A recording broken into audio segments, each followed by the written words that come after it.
Going live. You're live.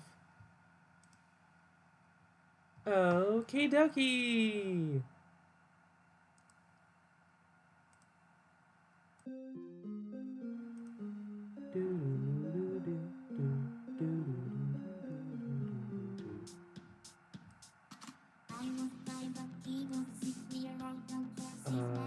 Let's shrink down that window.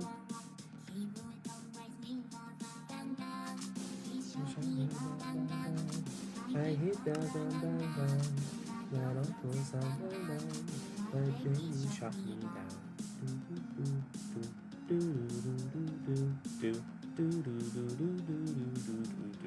Oh hey, I just realized I'm finally at by the way, hi everyone. Sorry I was a little late. As I adjusted my chair, I decided, since I was gonna be over like 25 minutes late by the time that I actually got everything all set up, because I decided to have a long dinner. I wanted to have a couple like sweets, treats and stuff. And then I went through the song request, the auto DJ playlist, and just a ton of stuff. But I did some nice background stuff so that now hopefully I won't get copyright strikes from my auto DJ playlist. Hopefully. If something changes, that might happen again, but, the goal is to avoid that. Got all the tags. Hi, babe. How are you, Andrew? Oh, right. I have my phone plugged in. Oop.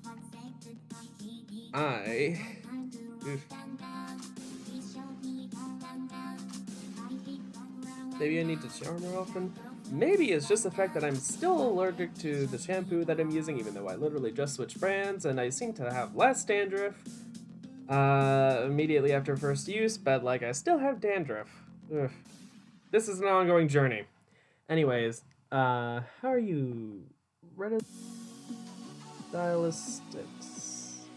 I'm good. That's good, babe. Anyways. Oh, come on. There we go.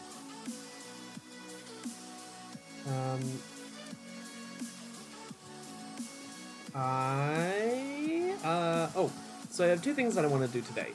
First of all, I want to start setting up more of this forestry area. I want to have paths, and I want to set up the area for tree breeding. If I can, I will actually start doing tree breeding. But I want to start off with the decorative stuff as well. Survive. That, I haven't done any All I Want to Do is Survive. Technically, All I Want to Do is Survive packs in a long time. This pack was originally supposed to be one if you did not ever read the description down below, though. So, anyways. Fuck, I don't feel like spelling it right. Aw, babe.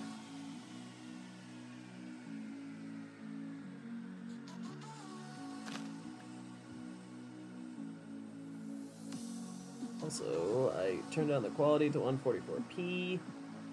I seem to have no problems on my laptop's end, but I'm still having buffering from my phone's end. My phone, by the way, is how I watch the stream. That's very, very odd. I just refreshed the stream and it came back just fine, but I don't know. Just weird. Might be a phone thing.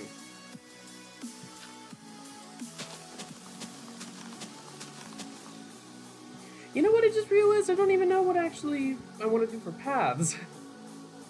Ooh.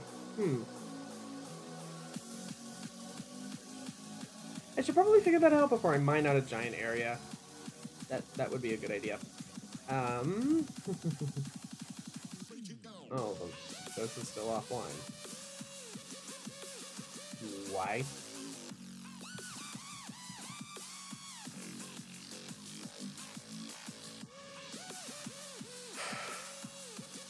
I'll go back to Atlantis.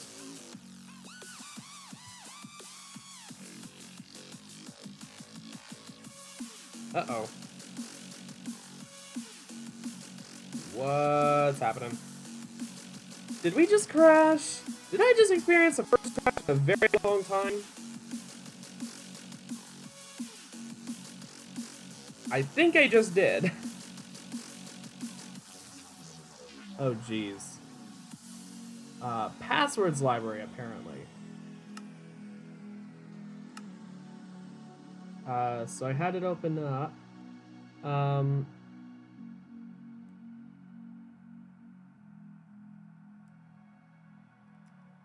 Enabled color light. Okay, so Java util, array list, iteration, check for commodification, next, API client shader light handler, ASM hooks enable colored lighting.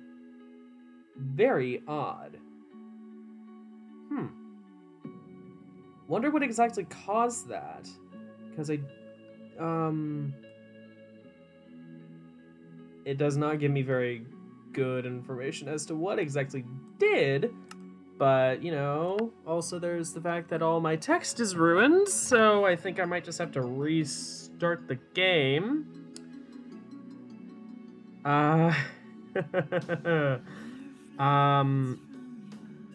I will, before I go and restart the game, look and see if passwords lib has been updated recently, and maybe, just maybe, we need to... No, it hasn't been.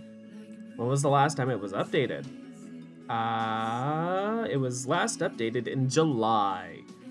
So, yeah, there might be some things that conflict in OpenGL or the systems for Minecraft's processing and stuff, but I really, I don't think I can do the black text.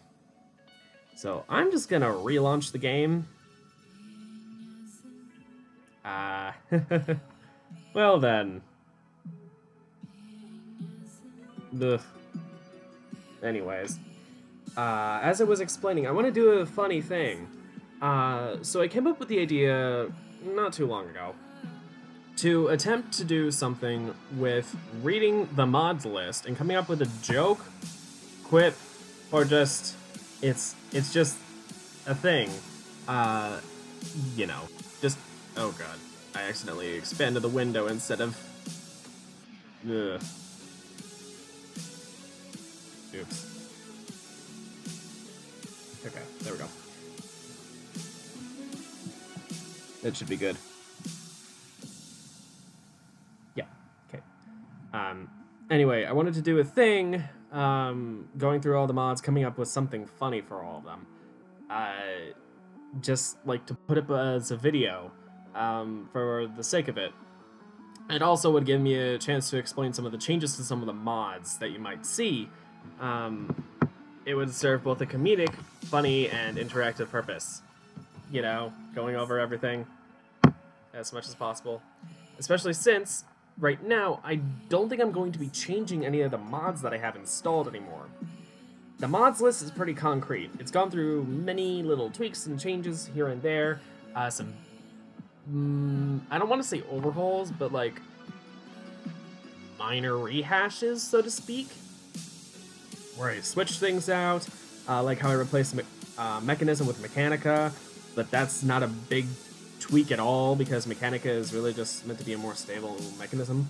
But I haven't updated Mechanica since, really, so it's almost moot. Anyways, you still there, Andrew? Just out of curiosity, because you haven't said anything in a while.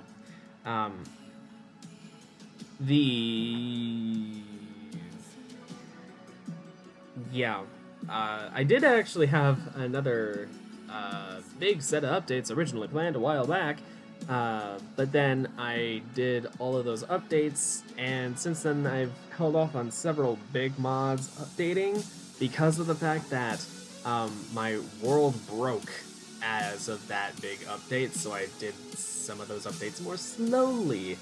And if you don't know, that's an easy way to prevent things from having memory leaks during your world undergoing migration between mod versions, and it having to go through all those migration scripts that change little values, like block or tile entity will need to have some value added or changed, or how it functions altered or whatever, within the actual mod file, but then in your world it has to change to reflect that. So something will, in a migration script it's called, need to change. Too many of those and it can start to have problems. In normal Minecraft and normal games, usually it's just fine. Once you get mods involved, it's very, very difficult to actually implement migration scripts, especially across versions of the actual game when you don't have a official API. So technically, if I wanted to, in say Factorio, which does have an official API, I could update between not 17 and not 18, maybe, with certain mods, or even not 16 and not 17. But the thing is, I think the devs have actually put in place a way to prevent that from even happening. There are also partial versions that easily allow mods to migrate because of that API system. Here in Forge, the worlds don't come with, but the mods sometimes do in the small versions, so it's like, okay. Anyways, the thing that I wanted to do was, since I'm now basically solidified on all the mods that I have, I wanted to go through the mod list in a funny way and explain some of the changes and tweaks and stuff, as well as just put in quips like, yes, it's another library mod, or yes, it's another mod by Vasky. Why are you so good at making mods, Vasky, or something like that. You know, I don't know. Just funny little weird things here and there.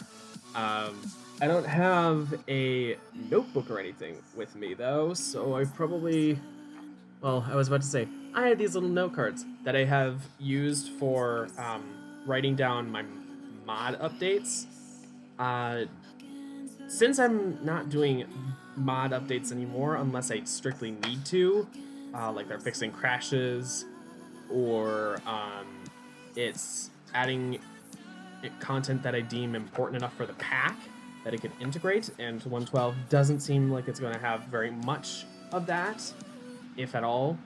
There probably will be for some mods. I don't know if any in my pack will necessarily implement to that overall experience, but still, yeah. Excuse me, by the way.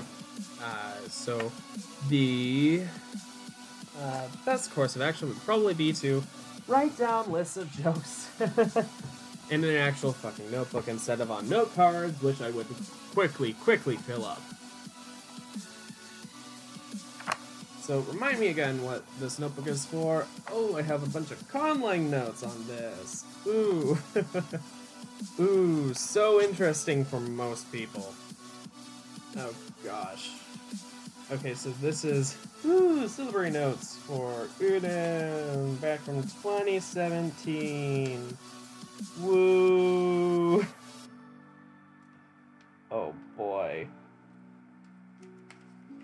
These are a couple of the attempts at understanding some of the tweaks and changes.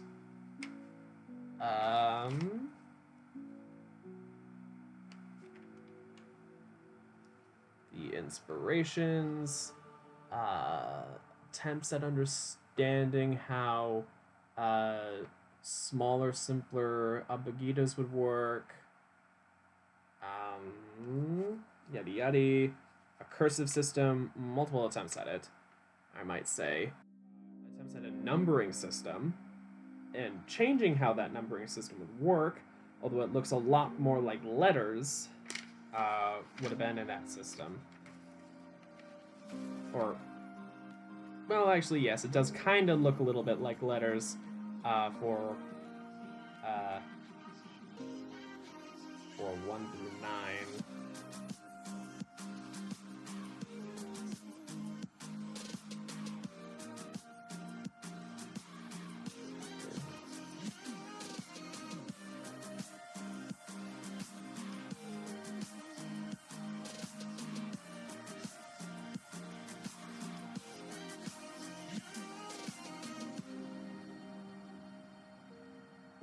Ah, okay, so this is actually me attempting to count base 8. Oh god. Oh no.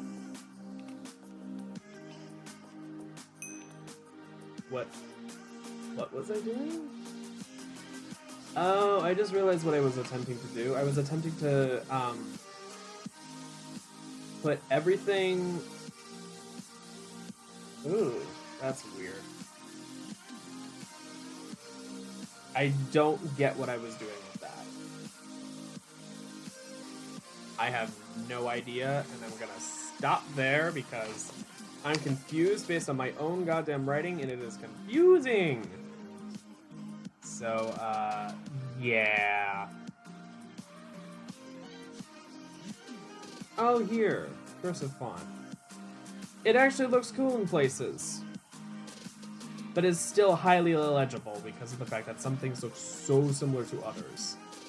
It could easily be confused. Like the size of one swirl would literally determine whether it's one sound or another. Oh god, that is the ugliest numbering system I ever made. Yeah, I'm not gonna go through that anymore.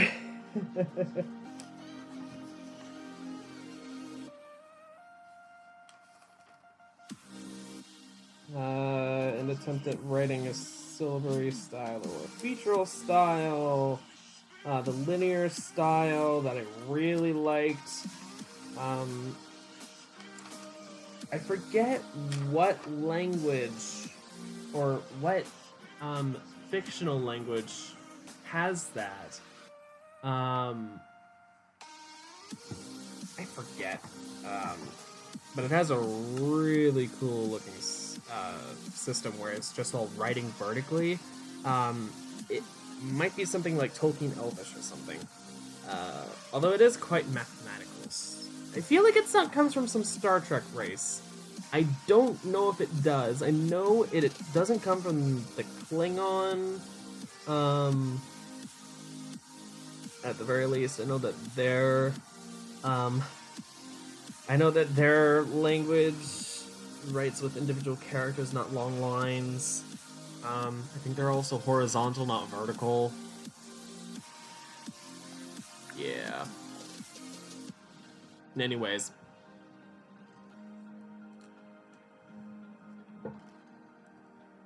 Basically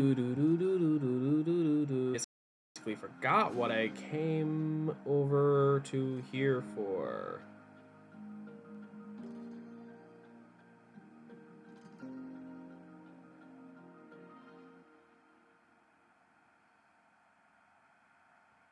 Boy, oh boy, are there a lot of particles.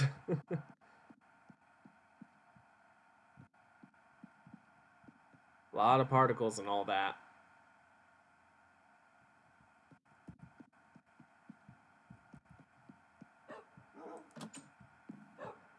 Okay, so I have power in these banks. These banks are full. They're within the loaded chunk. Is this chunk actually being loaded is the question.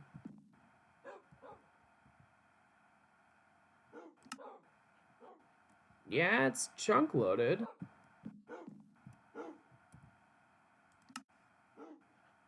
Just double checking I'm in the right chunk. This map also looks really cool from above. Still need to flesh it out.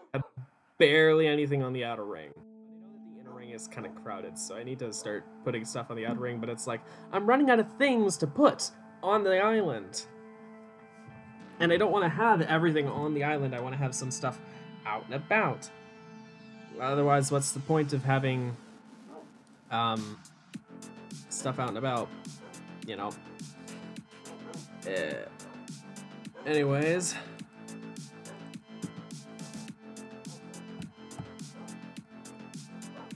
That's just weird.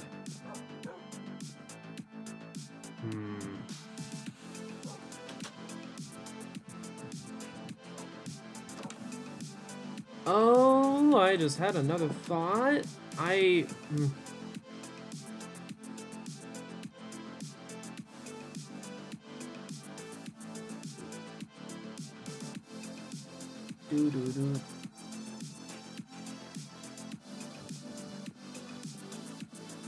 Let's hope that this is on. Device online. Yay! Alright,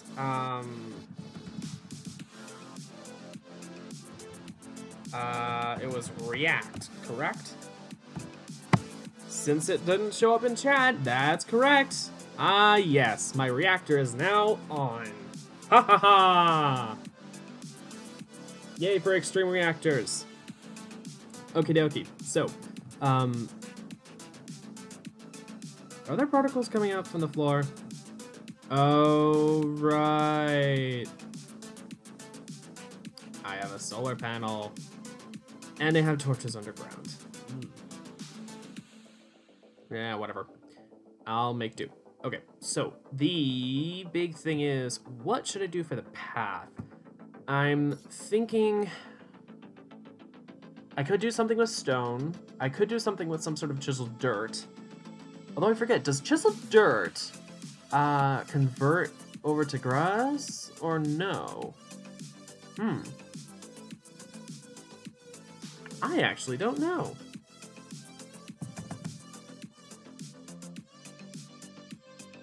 I don't think I want to do dirt bricks either. Happy souls. Plate, disordered bricks, brick topped, horizontal streaks, vertical streaks, layers, vertical layers, chunky. Excuse me, chunky. Fertilized dirt. The fact that there are 2 entries for this is weird. Reinforced dirt brick. Oh yeah, Rot of the Lands, because that makes dirt. Haha. Now that I see the chiseled dirt options, I don't actually want to do dirt. So let's see. No. Stone path and path from open blocks? No. I could do grass paths, but those sink you down, and they like show a little bit of the block next to them, which I don't personally like. I could just do a path made out of coarse dirt, but I feel like that would just be cheap. I could do coarse dirt and gravel, I guess.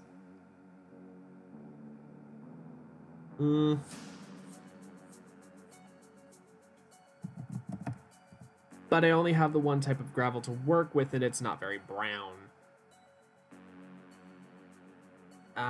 In normal Minecraft, that can kind of work, but if I want to do close color theming, it's nice to have something like Biomes Aplenty installed, which adds different varieties of gravel and coarse dirt and such. Yeah, it's really useful to be able to have all that. I guess I could do some sort of brick.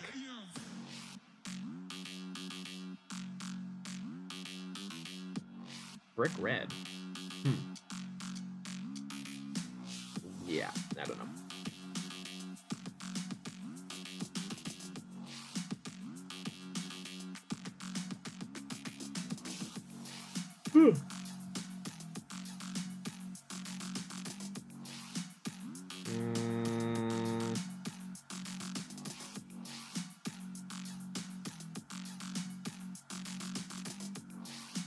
Hatchery. Collect larvae laid by queen bees inside the alveoli.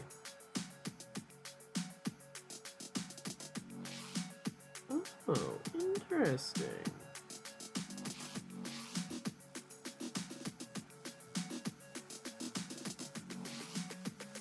Alveoli?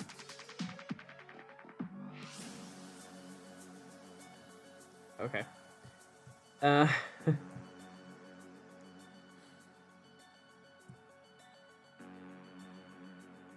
Chocolate frame. Interesting. Right, pigments. I have no idea how to get these pigments or clays. So, yeah.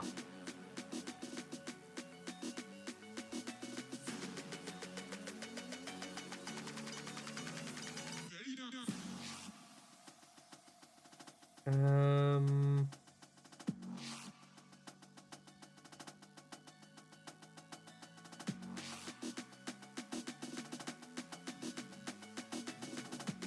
it is bringing up dirt bricks.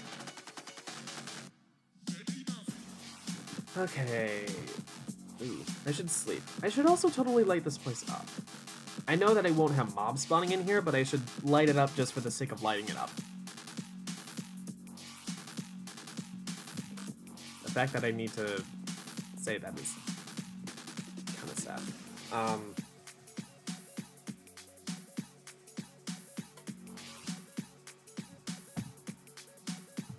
Alright, I'll mark that.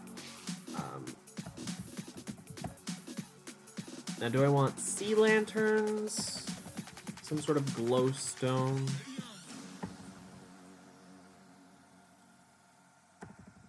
Do we have, like, blaze lanterns in here? There's blaze mesh from Botania. There's also a block of blaze quartz. I forget. I'm gonna skip that. Just gonna skip that.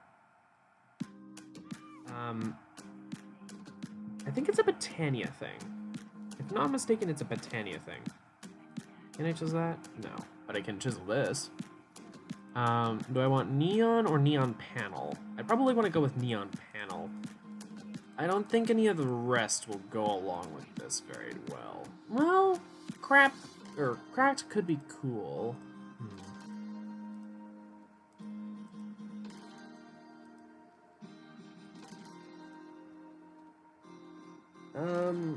Yeah, I'm gonna go with neon panel. If I'm gonna have glowstone, I'm gonna do it in the neon panel.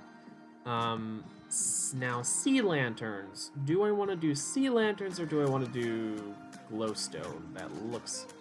Well, if I want to do some sort of lighting, I want to have it in a different color. Ooh, I also just realized, where am I supposed to put this? Because this will be... These are 2 wide layers. Oh, that makes that a little harder. Maybe I just do it in the wall, along the walls and the floor instead of in the ceiling. That might be for the better.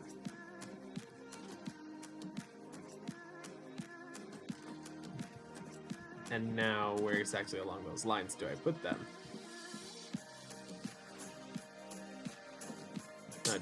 Do I prefer that or that? Because that is very nice. I guess I'll have to look and see on several places.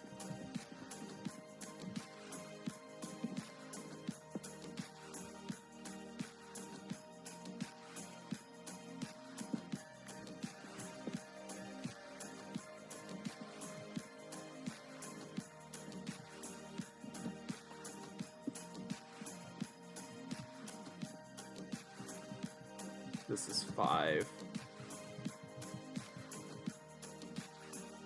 That's 4, and that's only 3.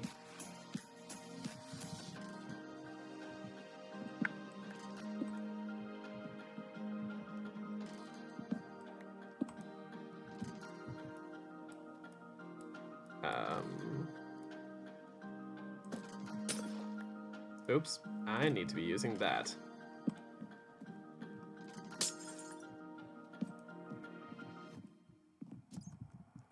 Okay, so yeah, I can do this with 4. Or every 4th.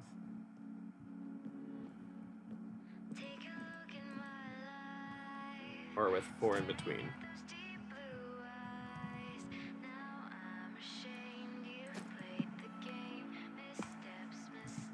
I think I'm gonna stick with the glowstone, though. The glowstone looks really nice. Sea lantern would be good, but I think it might be too much of a distinct color. 3, 4.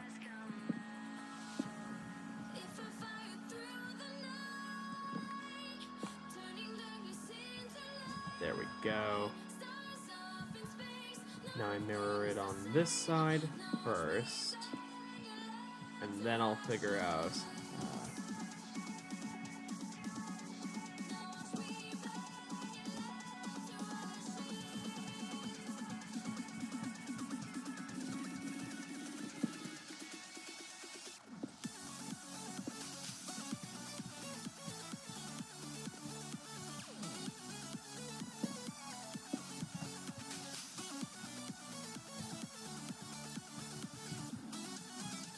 that's aligned.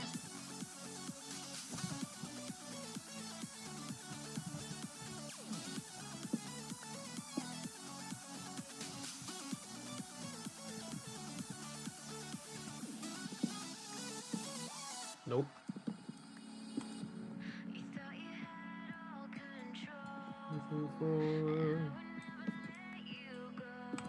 There we go. Yep. Okay. Now for figuring out how it goes in the middle. 1, 2, 3, 4.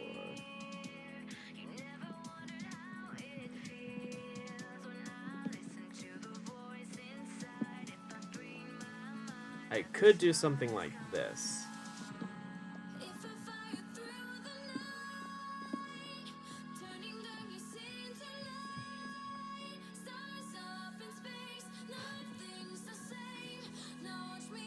I could also do it where it's 5 between instead, and then not have one in the middle.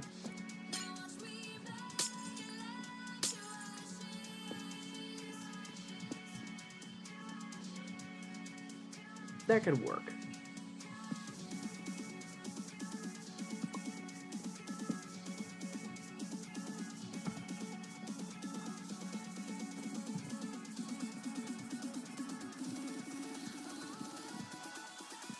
Do and do. There we go. Lovely. Now, how about in the middle? Should I do something in the middle? Probably.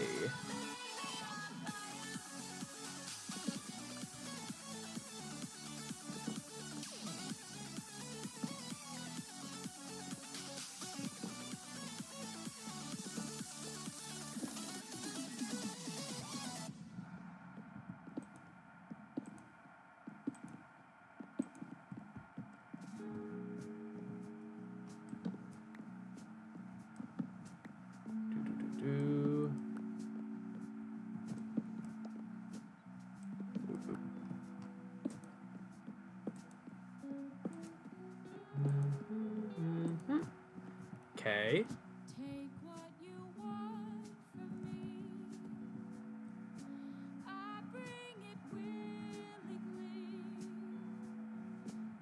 Okay, 1, 2, 3, 4. 1, 2, 3, 4, 5. Ooh, this is 10 wide. That doesn't make for a very good even block in the middle. Okay then.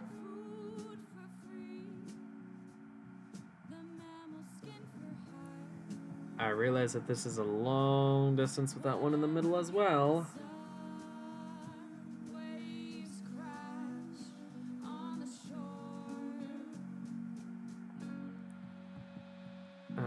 But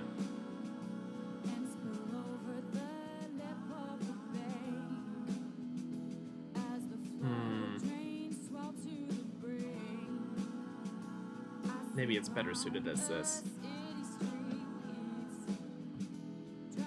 I think it's fine.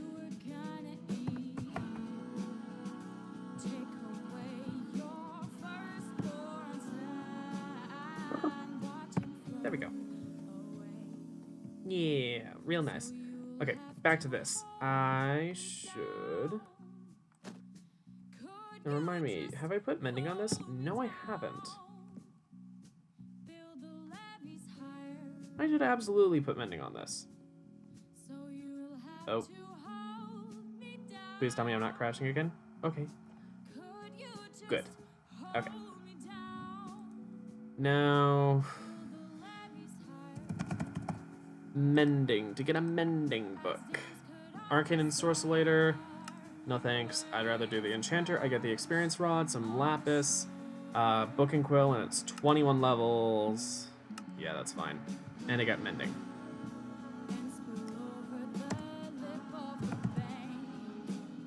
Ooh, I have multiple items with Mending. Is it possible to extract the enchantments off of things? I do believe that there are items that are blocks that allow you to do that. Now, since mending is not the first thing on here, I don't believe I could... let me try. That's Step Strider and Headhunter. Might as well try and see if I can get Mending off of either of these. No. No. I guess I cannot. I think there is a way, though, with some mods to get enchantments off of items. I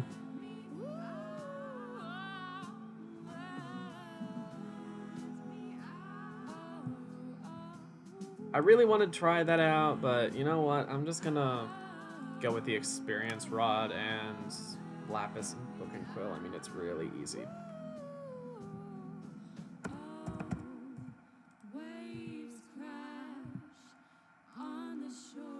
The stream appeared in notifications, but not sub-feed.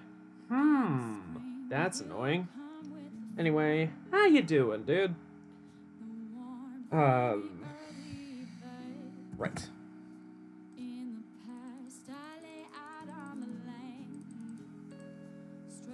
Galapagos leaf. I was confused as to what that was. Because there's a mod that adds T in 1.14, and I thought, oh, did I add that to this? And no, I did not. Anyways. And slurp up some levels. Slurp, slurp, slurp.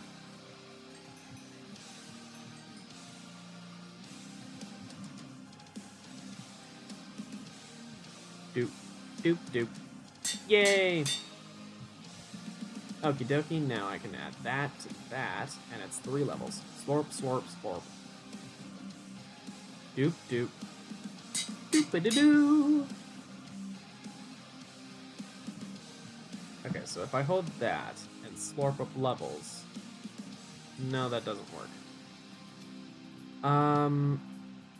Have I got Mending on this and this? Yes, I do. I do believe I've added... Oh, I don't have Mending on this, but I have Empowered. I do have Mending on everything else, so... Yeah, good. Always worth double-checking. The... What is the best way to do Mending on this? Because I just want to keep this one.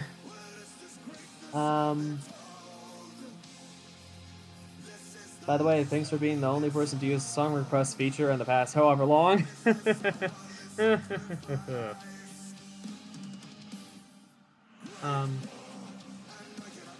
Crap, what am I thinking? Ooh, Bottles of Enchanting. Is it possible to make Bottles of Enchanting? Just a bottle with experience that I can just craft and throw. Intellect drops, which I can get from Memory Comb. 10% chance, but still. Aware, Spirit, and Soul. Interesting. Comes from Spirit and Aware, of course. That's where the soul comes from. There's also the ability to use the Fluid Transposer using Liquid XP. I can also just use a Fluid Tank with bottles, and then I get the Bottle of Enchanting. Interesting. That actually would work very easily.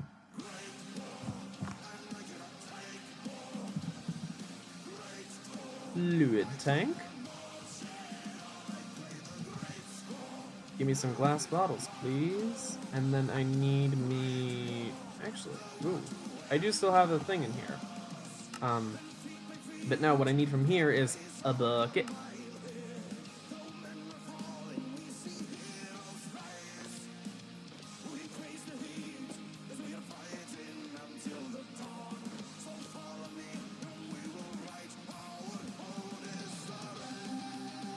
Oh, that's actually very slow to fill.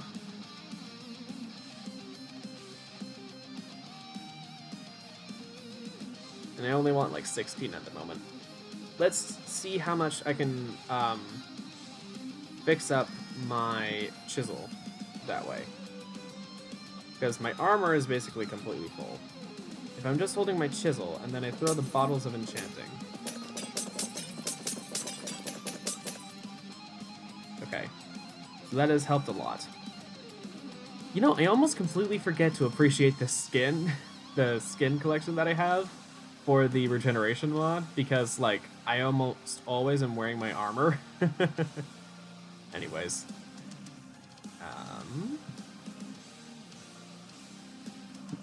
Let's try 32 more.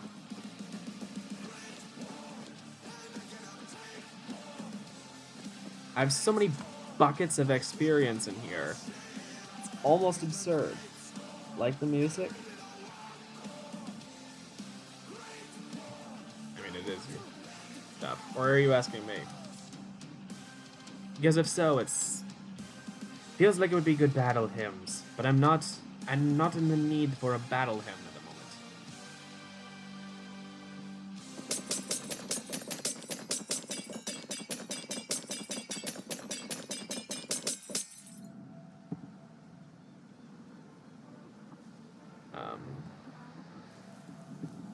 Right against the XP amount. I'll just fill up the rest of this.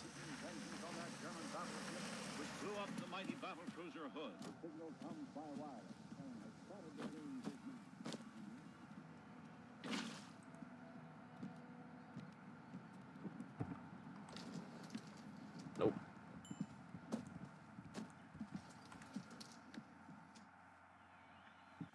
So, did you find the boat? This actually requires a lot of XP per bottle.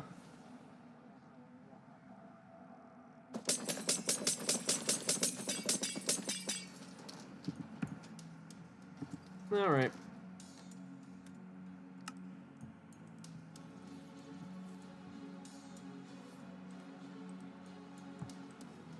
Doop.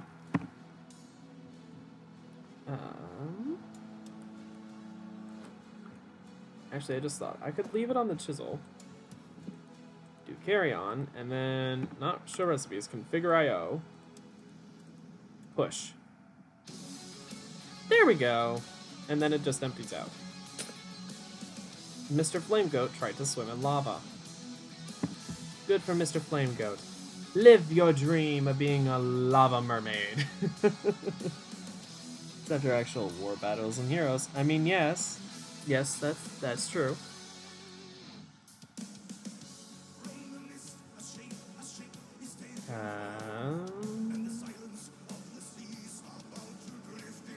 Alright, so let's see if I like the way that the chiseled dirt looks. Okay, so this is what it will look like. There's also nether bricks. No. Small bricks, which looks too regular for my taste. There's the cobble, meh, chunky. It's not bad in other worlds. This might actually be an okay path, but no, not for me. I have to keep in mind that it will actually look like whatever's on top of here.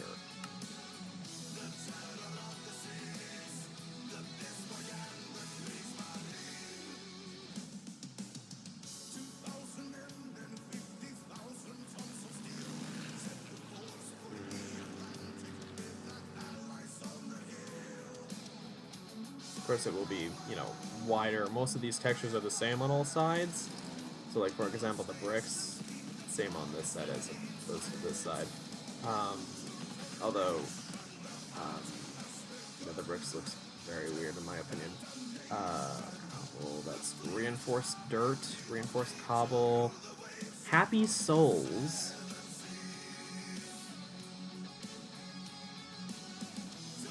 Watch the to hell and back one. Oh, keep.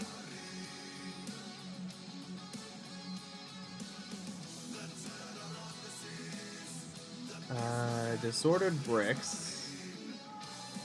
What is this even supposed to be? This makes very little sense in my mind. Brick topped. Oh. okay. It has a connected texture of dirt and bricks on top.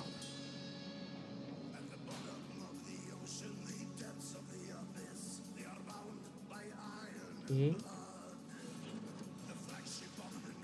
Oh. It's not rendering things. Oh no, please tell me you aren't crashing on me. Thank you. Plate? Very odd. There's horizontal, which doesn't look too bad. I guess horizontal could look like it's, or vertical streaks. Oh wait, no, that's not on top. Horizontal's on top, vertical streaks is not. I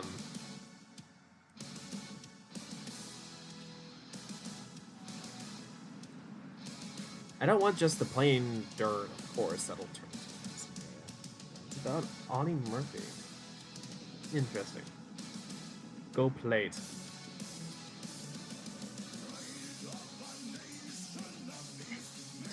No. No. I forget, can coarse dirt be chiseled?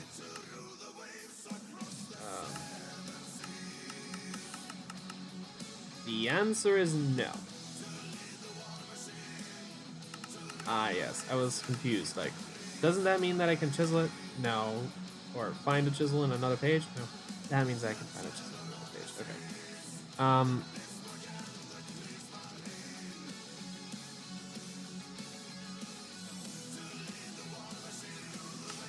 I'll try horizontal for the path.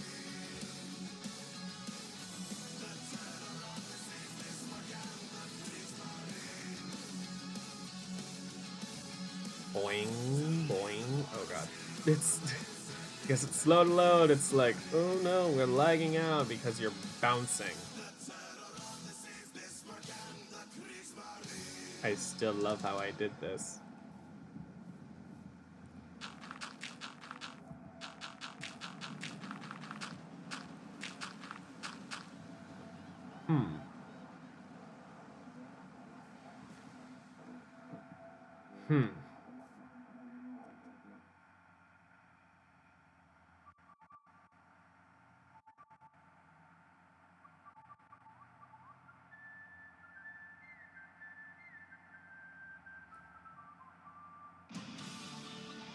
You said to watch To Hell and Back, but if you didn't know, by default, if it can, Nightbot will get the lyrics videos for things. Now that I see this, I'm not so sure.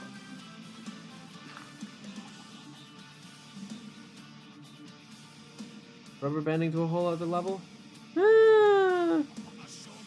Not necessarily rubber bandings, more so just lag.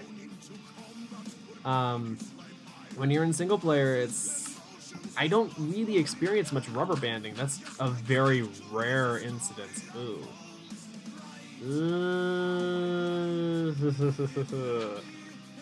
Yeah, no. I don't think I'm gonna be chiseling the dirt. Don't think I'm gonna be chiseling the dirt.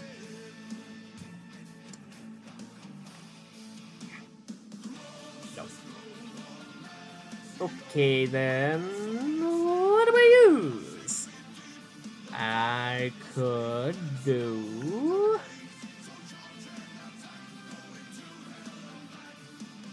I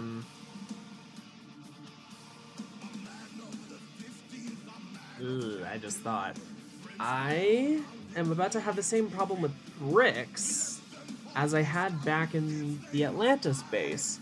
Now the thing with that is the paths, I don't really care that the paths, because most of them connect to each other, all go in the same direction. So like I can't have paths that go this way that are all this way, or where the bricks lay horizontally to the path that you're walking, the same going that direction and that direction, even though it is going this way, you would expect it to go this way when you go a different direction. So, Run into the Gart solo, it's from the movie. Oh, okay.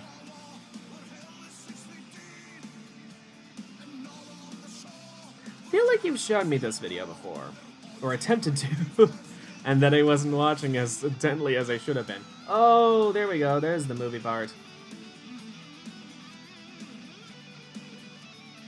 It's all in sepia tones. Well, not even fully sepia tones. It's brighter than sepia.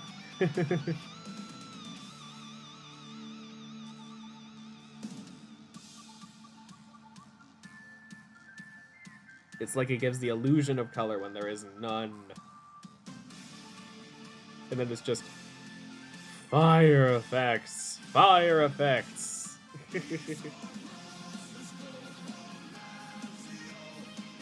Okay, yeah, okay, so if I want to do this, I could technically do more of a sprawling base style. Well, I am doing a sprawling base style on here, so it doesn't really matter. If I want to do it with interconnected paths, I guess I could do bricks.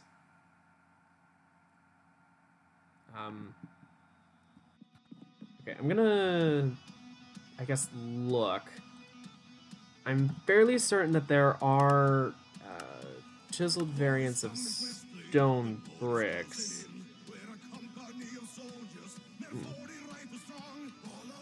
It's a little annoying that that there's, based on if there is more than, what is this, 5 times 9, more than 45 variants of a type.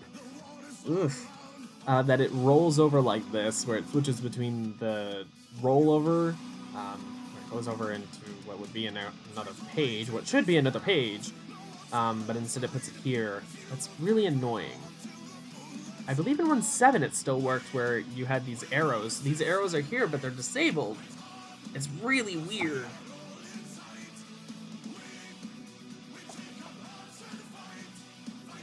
He actually did the things in the movie in World War II. Oh, cool. So I'm thinking, do I want to do normal bricks? Could be a little boring. I could do weathered bricks so that it looks a little cooler. I could do wide bricks so it's a little bit, like, narrow, kind of cool style.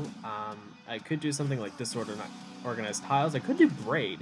Braid actually would look really cool. Ooh, isn't there a, braid with the normal bricks? That's jelly bean. Braid. Yeah, I think I want to do that. Okay, have I added... Yes, I have added brick blocks. Oh my goodness, we're worth 64 EMC apiece. Wow. This is what jelly bean looks like. Jelly bean is actually kind of interesting. It would look cool if it were like multicolored, like, some Americans might recognize how this. Wow. Ooh, road actually looks kind of cool. I wouldn't have thought that this would look good as a road. I see how it would look cool as a road, but it would start to, once you realize that it's just a bunch of repeating spirals, circle sort of shapes, you might start to just, like, lose interest in the looks of it. Tiles, no. Bricks, it's not bad. Pillars, ugh. Why does that exist?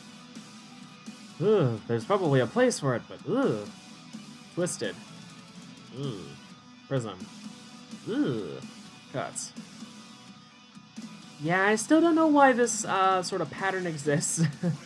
Trodden bricks. This reminds me of the rough-hewn stone from Conquest. Celtic, circular, zag, slanted, road, panel, ornate, layers, mosaic, braid, here we go. Yeah, that's what I want. Yeah, I'm pretty sure that's what I want. Reminds me of a,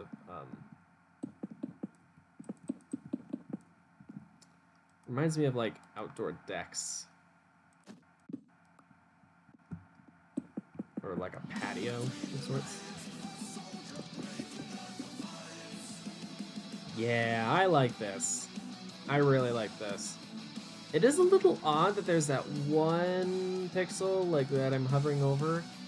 That is a little odd, admittedly, but otherwise it's all good. It's pretty cool. I like it.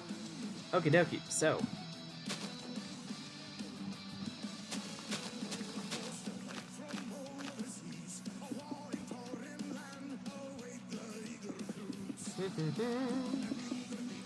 Ooh, another thing I probably could mention. I finished Kill la Kill today. Boy, oh boy, was that a wild ride. So, there was a period where Andrew and I were watching Kill la Kill episodes together, and because he had seen the entire series before, it wasn't as entertaining for him, and I can get why. Kill la Kill has a lot of shock value, so it's a little bit more like, oh, it doesn't have too much rewatchability because of the fact that it relies a lot on shock factor and such. But it's fine because overall it is still a very good series. It has very good, well-organized or orchestrated fight scenes, and it has some very fun bits. Especially towards the end where it changes up how some of the bits work. Especially with Mako's divine light thing that she does. I don't know. It's just like she has a random spotlight on her, but it's still really cool. Really funny. By the way, an MW Master. They made another shotgun too. Ooh. Too OP.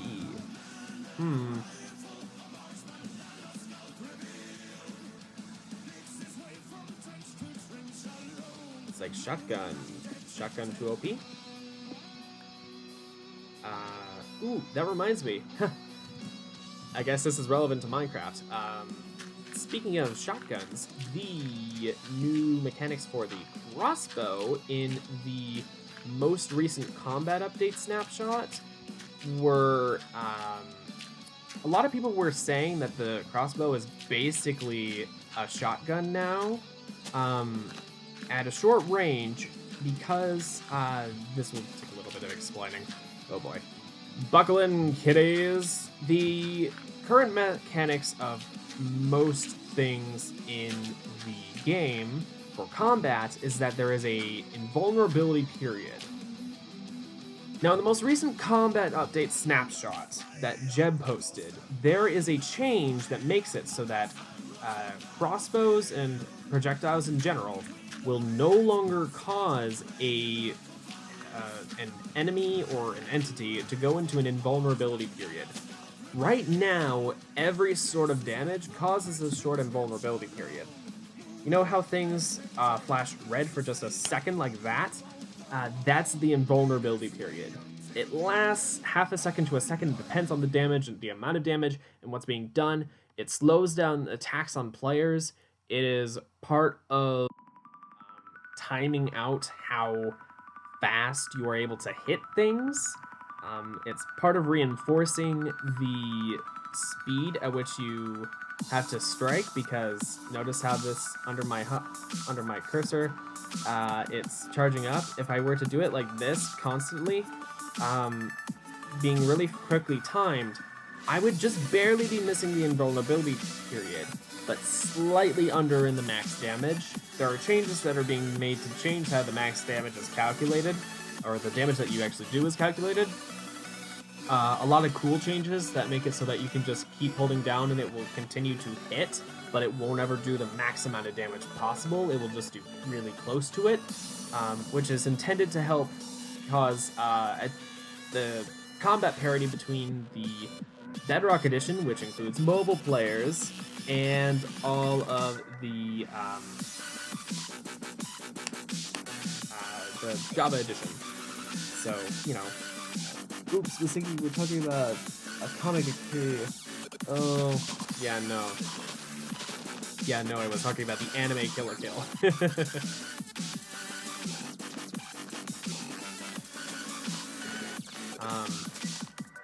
Anyways, yeah, Kill la Kill was really great.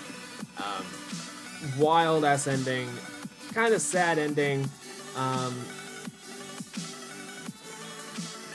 I mean, it's been out since 2014. If you haven't seen it, I would suggest you see it. If you're okay with seeing a bunch of anime titties, like kind of to be expected because it's one, an anime about a bunch of people and the concept of clothing and restrictions and using the allegory of clothing for restrictions and control and all that sort of stuff. And my goodness, this is a wild plot as well. A mix of very well and very overdrawn fight scenes, but you know, it's an action anime, so it's to be expected. It has some very good over-the-top humor at times, and all in all, Kill and Kill is just very fun. So, definitely would recommend it. It's just fun. Wild, wild fun.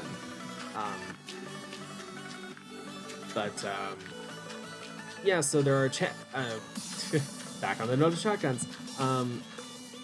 So now that, well, in current versions, 1.14, crossbows with multi-shot cannot do 3 attacks all at once, even if you have multi-shot 2, which allows, or is it 3, which allows you to do 3 shots all at once on a single target, or it allows you to do 3 shots at once, effectively firing at 3 different targets. In 1.14, they can't all hit the same target. Multiples can't hit the same target because the projectiles activate the immunity period, which only one gets applied first. If you are up close and personal with a creeper, for instance, when you have 3 arrows going into them, that's enough to kill them with a crossbow. But if they're up close and personal and you have multi-shot, firing it once with the multi-shot that gives you 3 arrows all at once, that should be enough to kill the creeper. But because of the immunity period, it doesn't. So there's a change in the combat update snapshot to make that possible. Some people are saying, oh, this might be a bad change. I think it's actually a very good change because it means that once you have multi-shot, you are able to have very, very useful,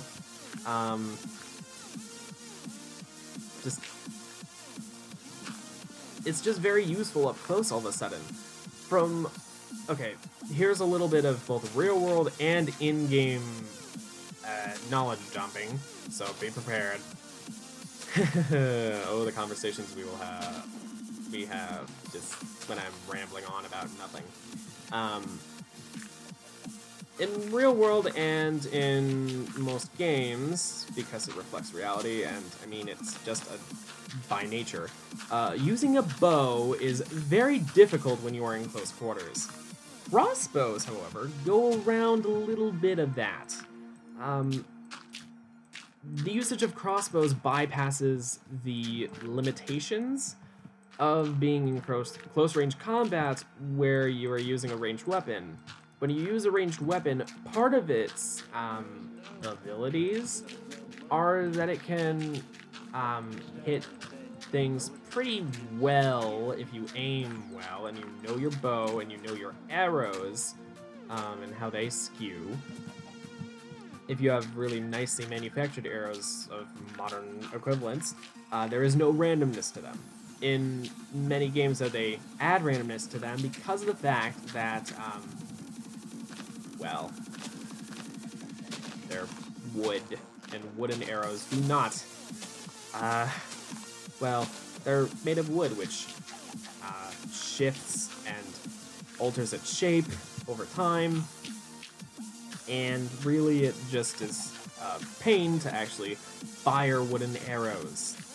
I, as an archer, speak from experience.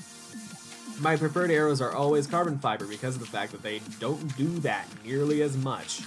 It's still noticeable when you get at further ranges, which is why it's so hard to shoot accurately when you're at far ranges. You have to really know the arrows that you're using, and know the bow and the technique and yada yada yada. It gets very hard very quick. The most determining factor can even be the way that you're holding the bow and all that at that range if you're using carbon fiber arrows. So it's like, it takes a really good archery master to be able to fire incredibly accurately from a distance. anyways, that's just my 2 cents on that. But still, the whole thing is that things like crossbows are more accurate, and they allow you to do more close-range combat with a bow. Crossbows are a little bit like normal guns in that sense. Like, guns work from a distance or up close. That's sort of the whole thing with ranged weapons like that do a lot of sudden damage. With something like a bow, however, it's not super high damage. There's much more bleed out, in a sense. That's the best way I can describe it. With something like a crossbow, you can maybe do really well and hit someone in the head and brain them. And that's enough to, or like an animal or whatever, if you're bow hunting in the wild and you shoot a deer or whatever. The thing with that, of course, is you still have to hit the target in the right place. So it's aiming again. But anyways, I think I'm rambling on about almost nothing.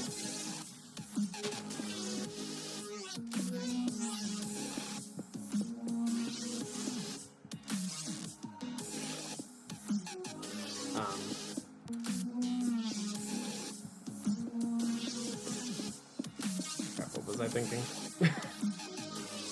Also, I don't think I'm gonna do this for stairs. What should I do for stairs?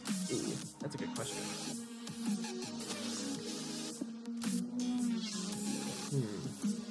I am not sure, and I will have to figure that out. Also, I don't think bricks do very good being staggered like that.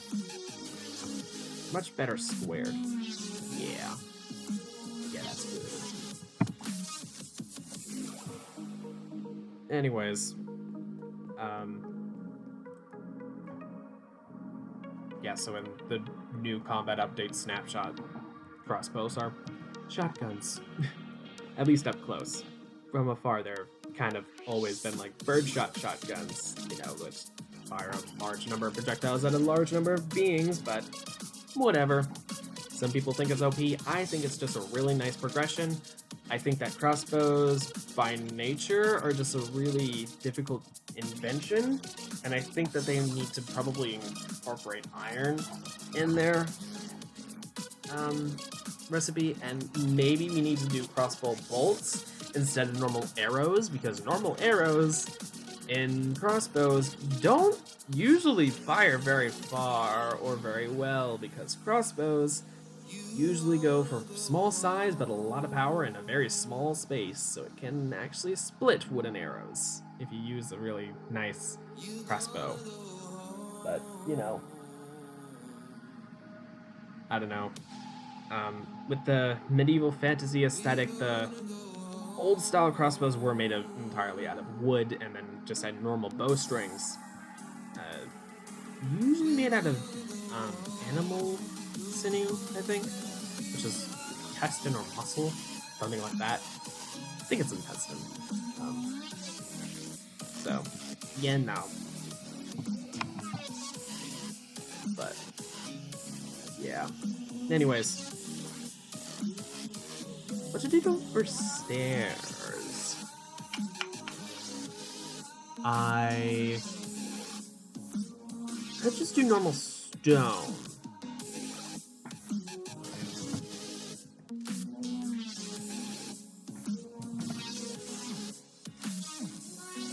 Really? I don't have a mod that adds normal Minecraft stone stairs.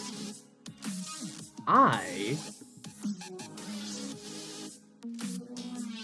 amazed. I mean, I have cobblestone stairs and all, but I don't want cobblestone. I want normal stone. I could do stone brick, I guess, but still, that's kind of odd to me. The fact that I didn't do that just seems very weird. Also, Ah, all of these are from the Twilight Forest. Literally unplayable. Anyways. Yeah, I guess I'll go with Stone Brick Stairs.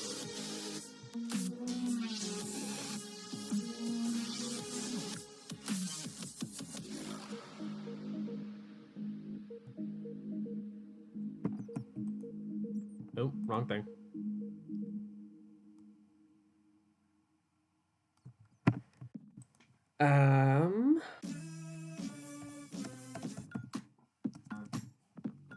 Yeah, I have Stone Brick Stairs in here. Hey boy, what you say, boy? You trying to play coy like a game boy? Hit my phone, boy. Is your homeboy? Are you alone, boy? Come give me dome, boy. Got a boy with degrees, a boy in the streets, a boy on his knees, he a man in the sheets. Sheesh, it's all Greek to me. Got this boy speaking Spanish. Ay, papi. Baby, I don't need you. I just wanna freak you. Nope. I heard you a freak too. What's 2 + 2?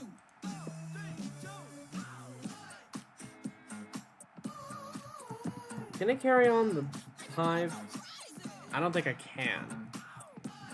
Yeah, no. I want to move it back one. I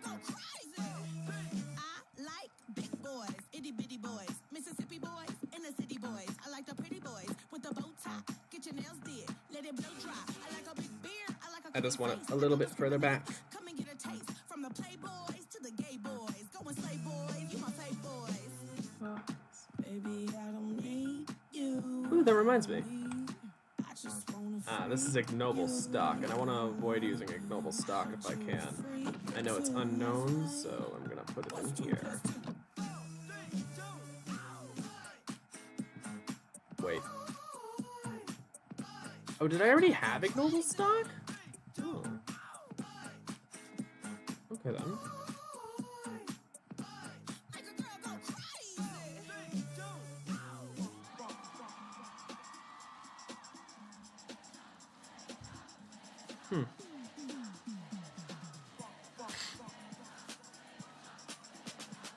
I was about to say, if I just put away the one with Tolerant Flyer, I should probably go and get that back. This also has Short Life instead of Shortest Life, so there's at least that. Yeah, this is... Yeah, this is the same. That's acceptable.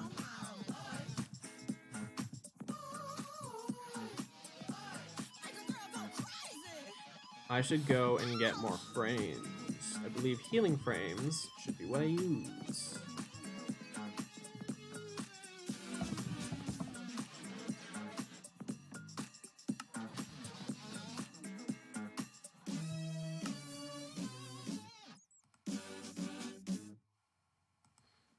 Ah yes, impregnated sticks.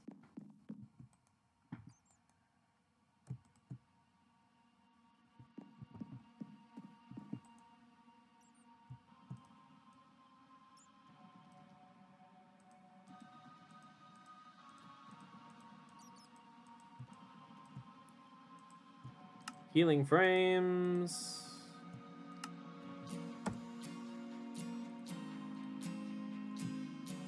Let me just do this.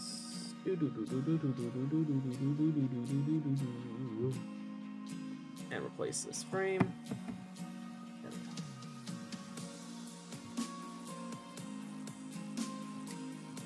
Okay, then this.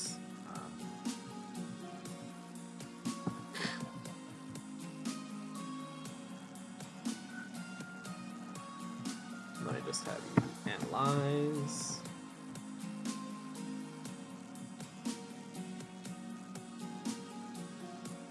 Right, I don't think I have this one fully set up yet. It's just a pregnant frame.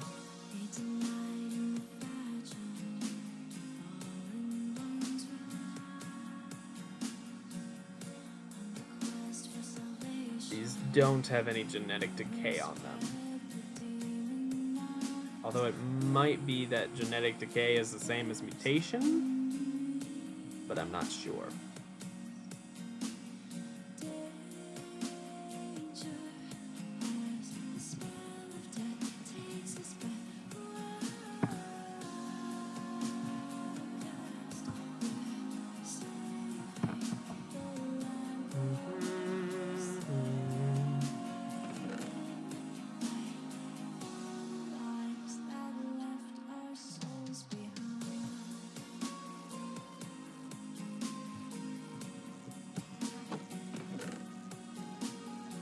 I should really do one of those bee things.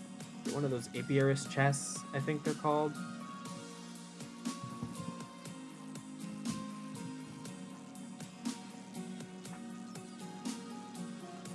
Yes. I should add an external storage bus to that drawer controller.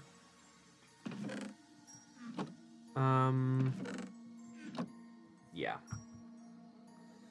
That's what I'm gonna do right now.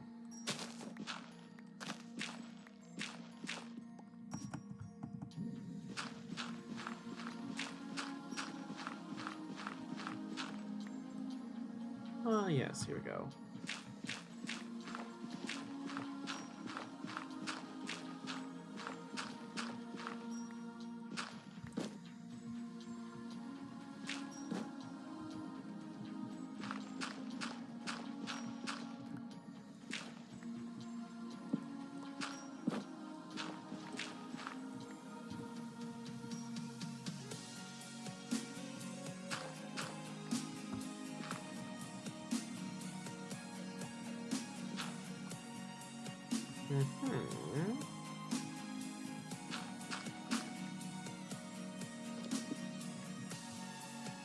Okay.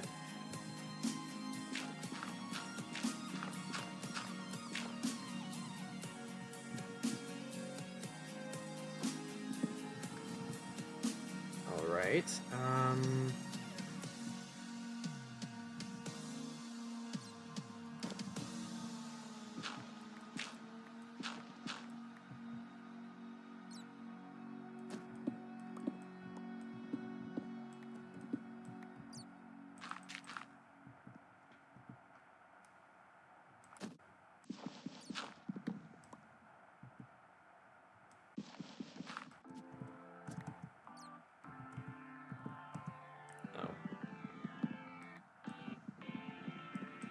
Also think I was just a little bit too far back.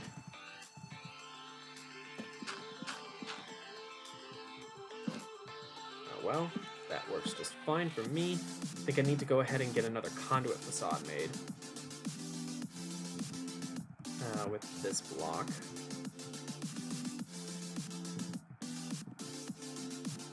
Do I have any... No, I don't have any conduit facades.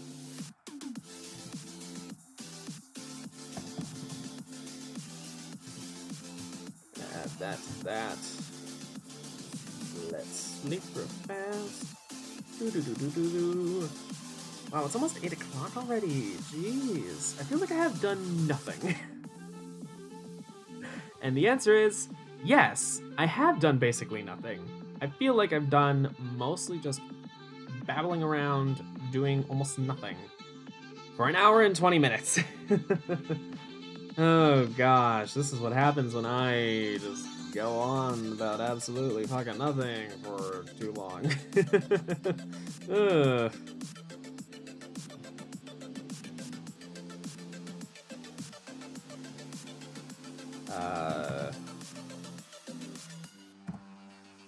Yes, conduit facade. Painting machine. There we go.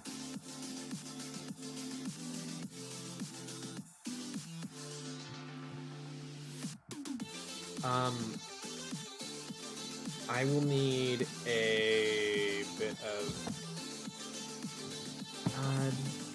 I believe I have some Emmy conduit.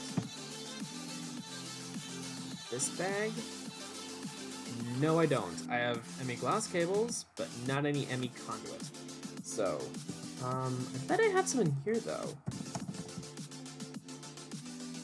Yes, yes I do.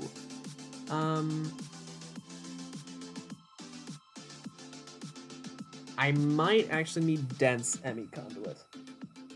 Excuse me. I'll grab some of both. I won't need anything more than 16 of either. Also a storage bus.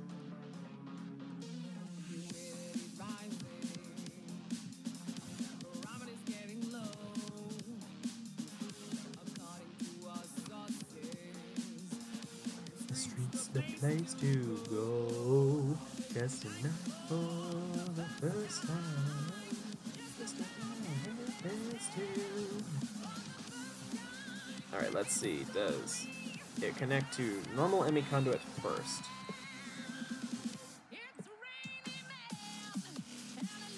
Don't connect that. Okay, it does connect to normal ME conduit, so yeah. Don't connect to there. Oh, we don't need to.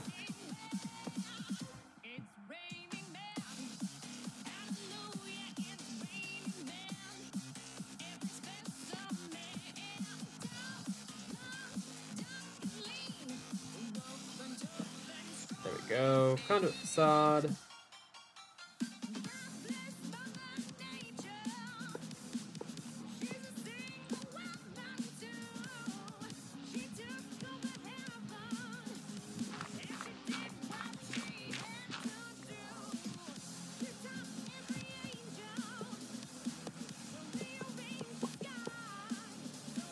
Oh, this is the dense. I thought, oh, I won't need that many. No, I did. I absolutely did.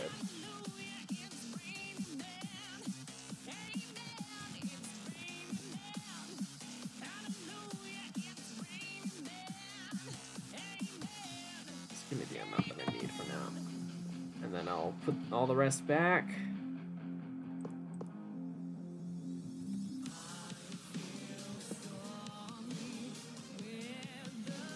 Oh, right. I need a glass cable and then ME conduit.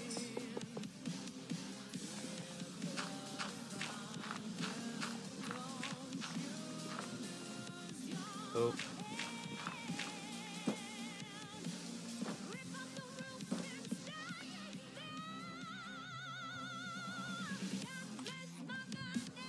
There we go.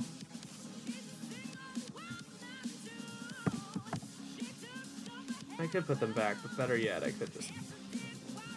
Alright. I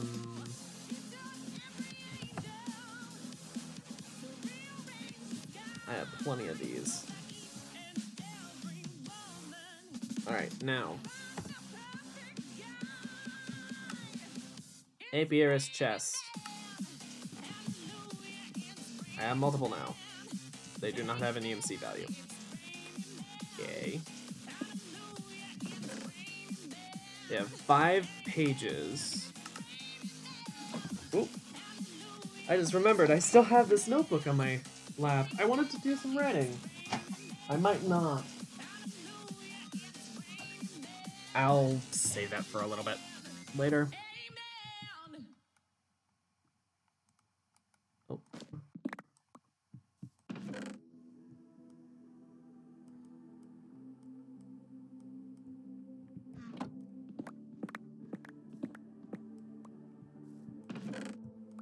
Legends never die when the world is calling you. Can you hear them screaming out your name? Huh. Okay. Legends never die. They become a part of you. Every time you bleed for reaching greatness, relentless, you survive. They never lose hope Um.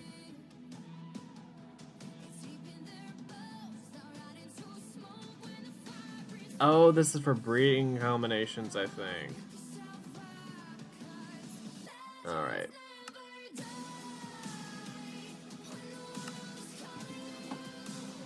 Also, that does really solidify the amount of these that I need. And I can't do carry on these. Okay, then, fine. Whatever. Whatever, I'm fine.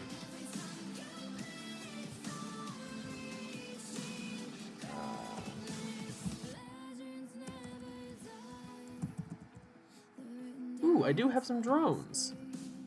I have Steadfast, Monastic, and Ender drones. I will do some scanning of those.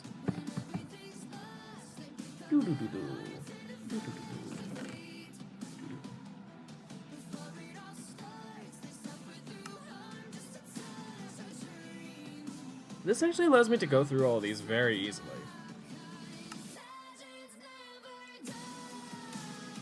Okay, so in terms of princesses, I have a lot of ignoble stock.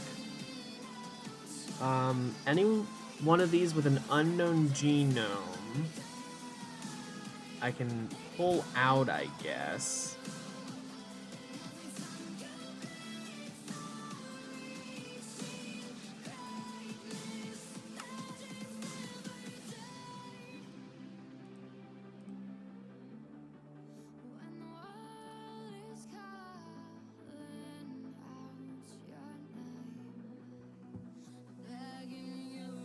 I have a couple of pristine stock that don't have known genomes.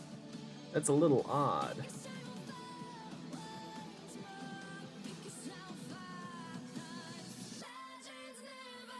I have a lot of steadfast drones, it seems.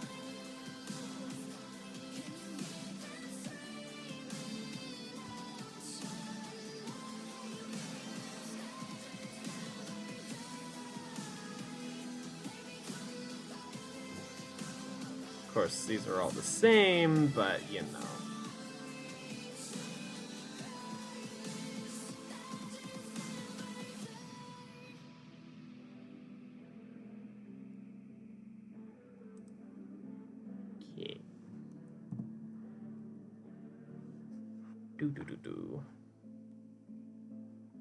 Okay.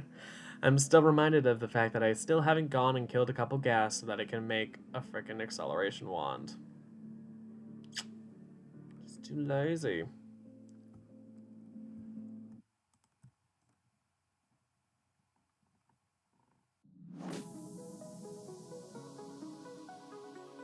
No thanks. I think I've finally realized, or finally gotten some good variety in the songs that I'm having now that I have a smaller playlist for the auto DJ to go through. That might be a very good thing.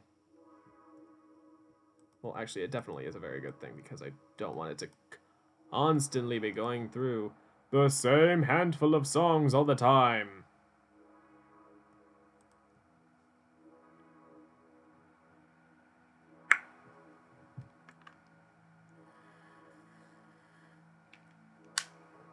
Okie dokie. Alright, so.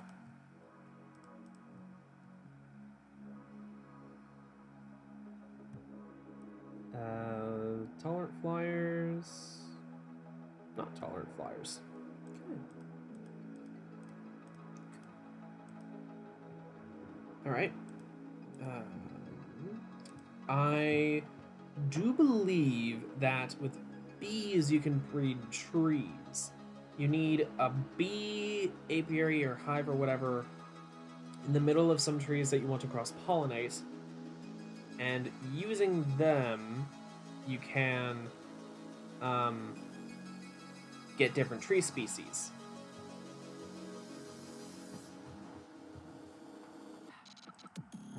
So, for example, at forestry trees, you can see all the tree varieties that you can get. To get tree breeding, you need apple oak and hill cherry. To get apple oak, I Have I gotten apple oak?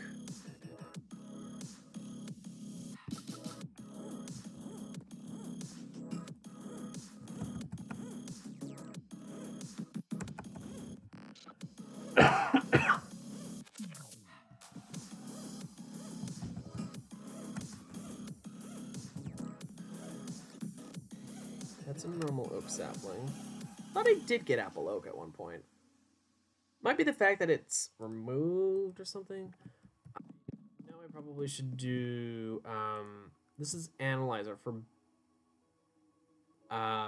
bees, right? Yeah. So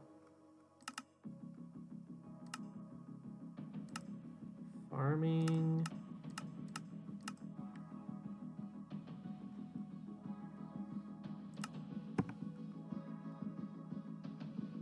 I forget how exactly you're supposed to get yeah, I don't know how you're supposed to analyze the it might be bees, saplings, and butterflies. Okay, so this is apple oak. Okay, so by default, it is indeed an apple oak. What I need then is a hill cherry. Okay, so at forestry trees. So let's start off with, for example, the orchard apple. This requires hill cherry and apple oak. How do you get hill cherry? Well, it's apple oak and silver lime and silver birch, which I believe silver birch is the default birch, basically. Just, you know, skinned by forestry. So like these are all the normal ones. This is silver birch. Well, these are all of some of the normal ones. This is the normal spruce. This is red spruce. Acacia is just acacia. Jungle sapling is jungle sapling. I would have thought that it would be a more specific variety, but you know, that's cool. There are other species like wenge.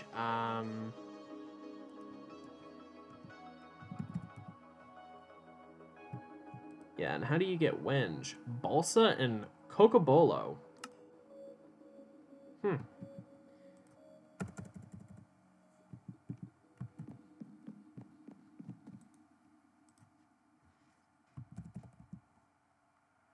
Oh, I don't believe I have silver lime in here, but I do know that I have.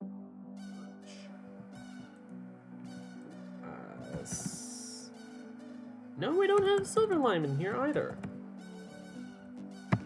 Thought I would have had silver lime. Hill cherry.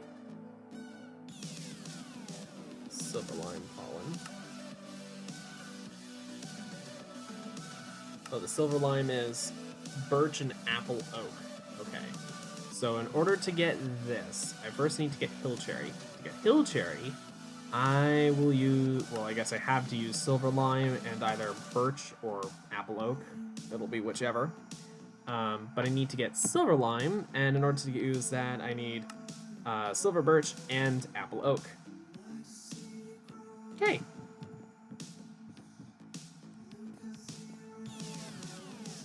I do think I will probably need to add, I need to get more honey.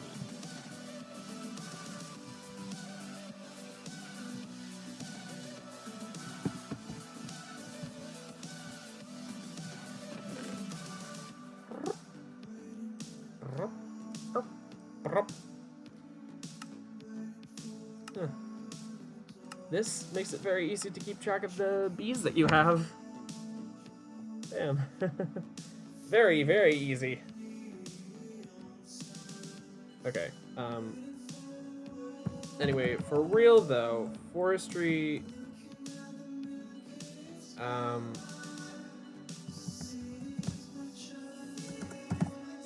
because I do believe that Binny's mods adds plenty more sorts of trees. Like, there's red maple. I could do red maple.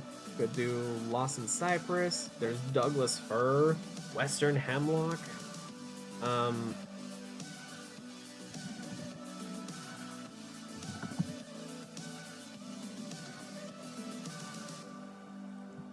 Wood at bin.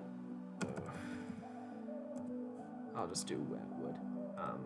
Is it possible to breed a skyroot sapling? No, no, it's not. That'd be cool though.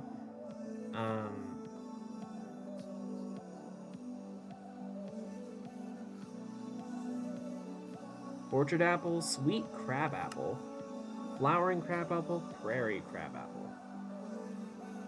Crab apples. Whoa. Bunch of... Miss Mandarin.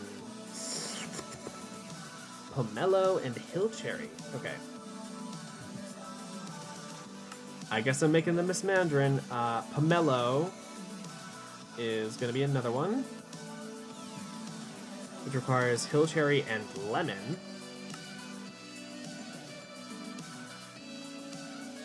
How does one get lemon? It's hill cherry and silver lime. Okay, so this is actually not too difficult. Alright, so...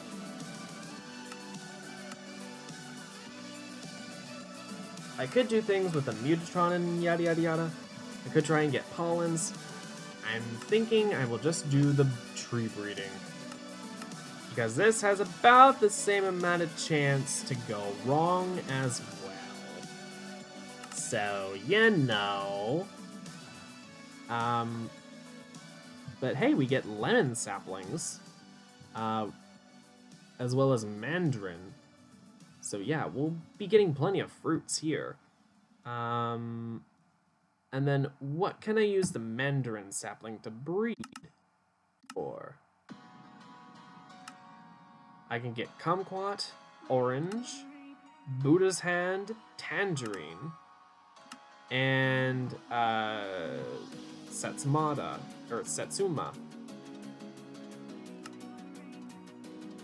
Ooh, citron, which is lemon and pomelo.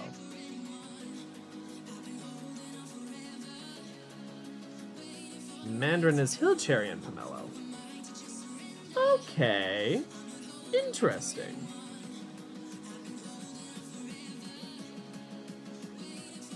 Once I have lemon and pomelo, I can do citron as well.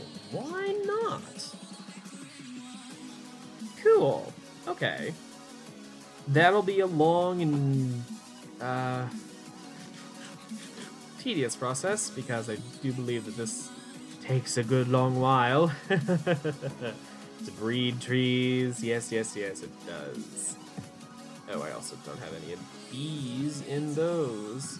I do probably want to also go ahead and grab these bees as well.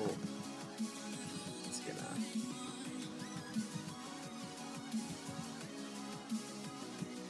go ahead, analyze these two.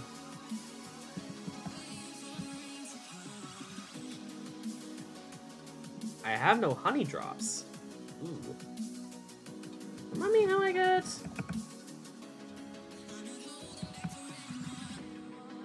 honey drops. Oop.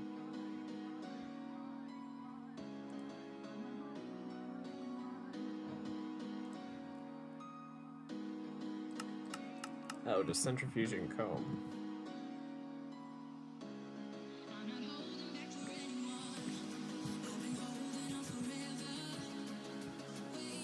That should be pretty obvious to me, shouldn't it?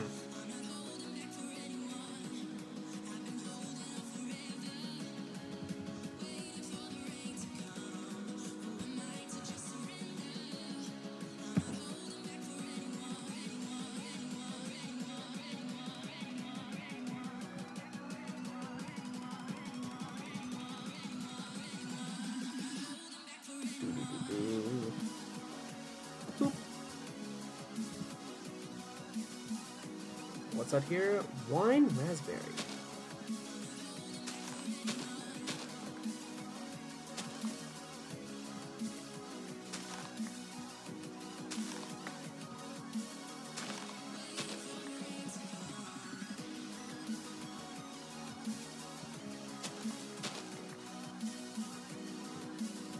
Oh boy, there's gonna be a bunch of these that I have to break, isn't there?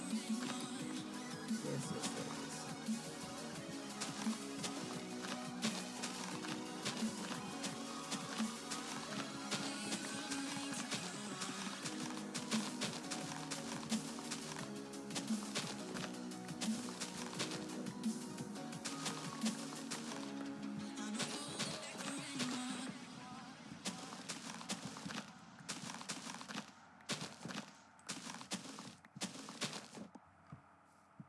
This is... Oh, this is also silver lime. Oh.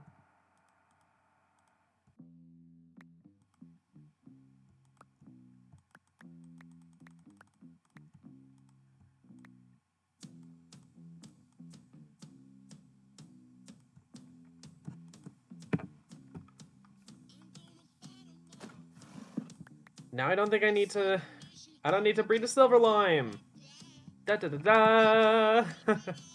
That actually makes this incredibly easy comparably.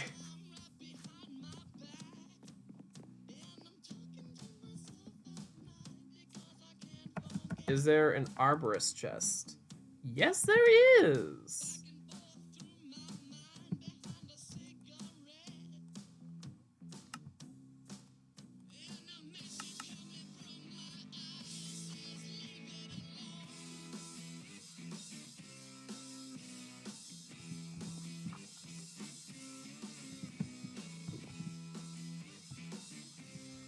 Onion. Okay. Let's go back over here to the centrifuge. Add the honey drops in. Because these were all the same type, it just consumed one. Now I can go ahead and grab the arborist chest.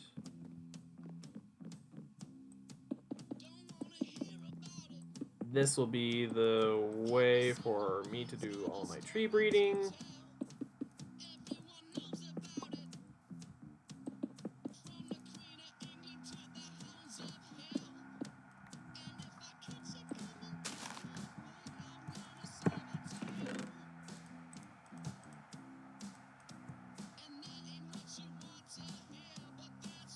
It's like, oh, you have an idea of where that will go? Like, yes, I've discovered that, but it isn't, Oh god, what? Ah, that's why. Kirinon. Wherever the hell you are.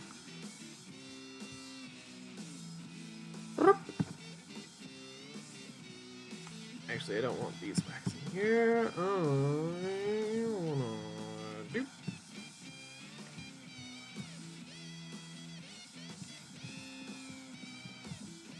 Okay, so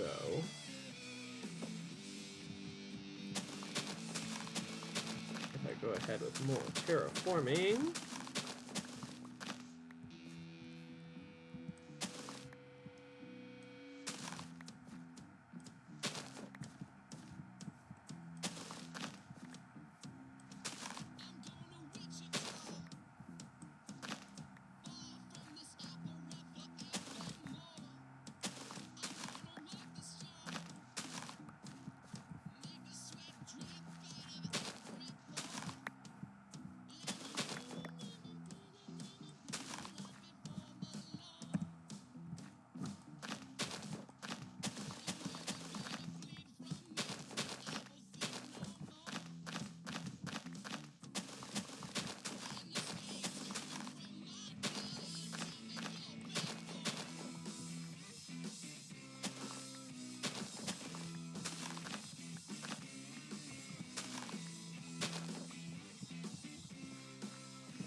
Boy, oh boy, so much stuff.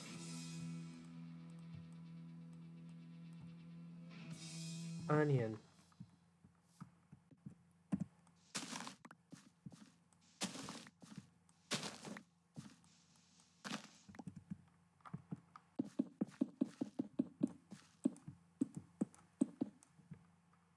could use building gadgets here, but who cares?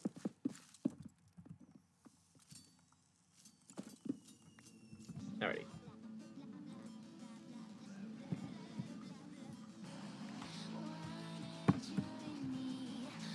There. Ugh. Hops. Alright. So, yeah. Did I also throw the sapling in here? Yes, I did. Alright.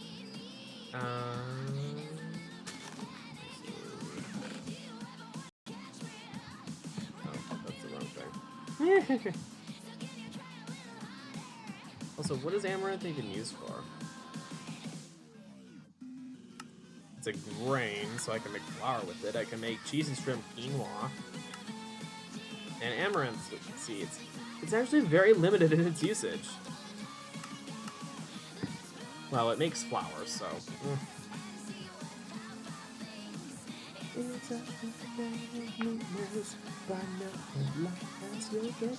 Oh no! Oh. Kilobit per second dropped for a while. It's back. Okay. That's good. Alright.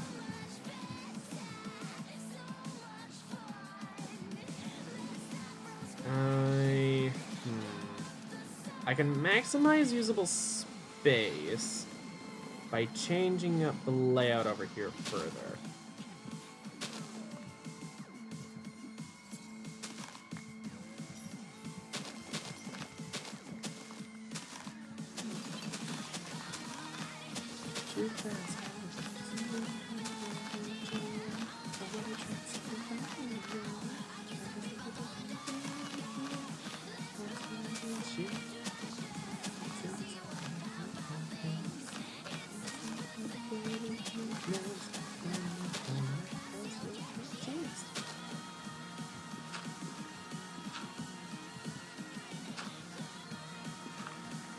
Andrew recently made the comment during our podcast that I like the insane characters and the insane music. And I have to say, sometimes that is very, very true. Always that is sometimes true.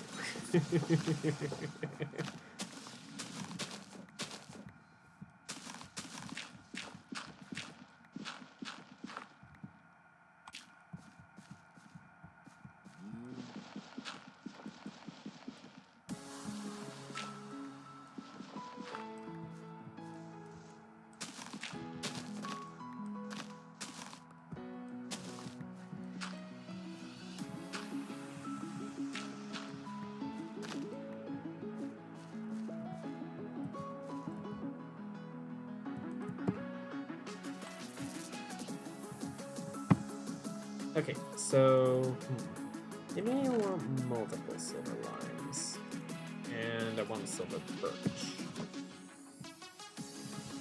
Okay, so I'm making the hill cherry right now, which requires silver lime and silver birch.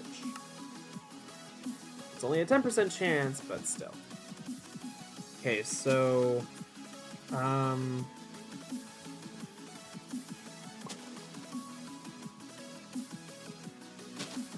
I guess within 5 blocks, and then in the middle will be a beehive.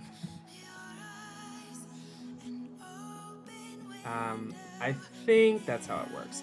Actually, I might have to space these out more, I think, because our canopies might overlap, so it might have to be 7. 1, 2, 3, 1, 2, 3, 1, 2.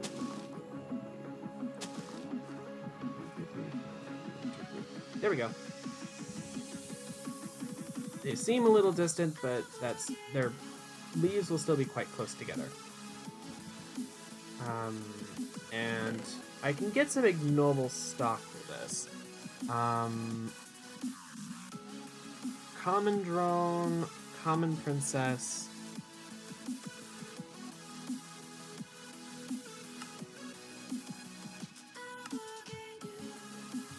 Heck, I could even do forest. Probably best to just do with forest. Honestly.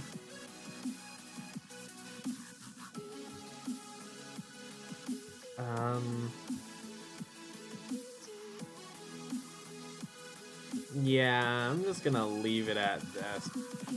Alright.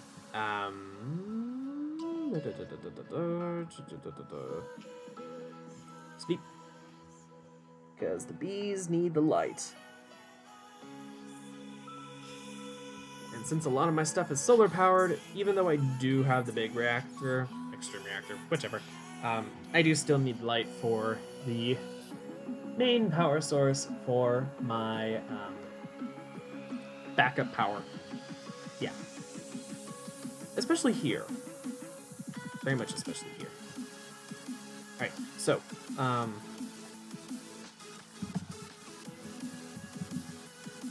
not hive. Isn't it an apiary?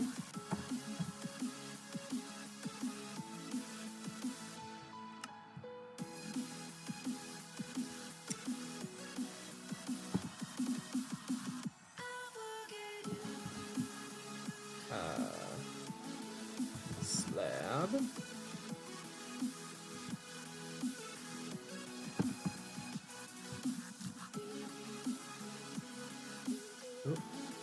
What I need is impregnated casing.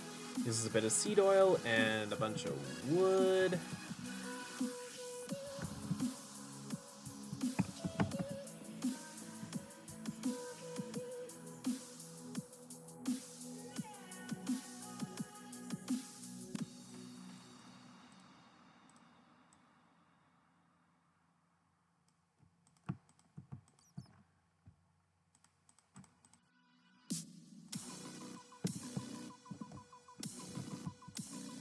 I'll make 2 impregnated casings for now, I guess. Oh, you can make a minecart with an apiary. Apiary on the go. Bees on the move.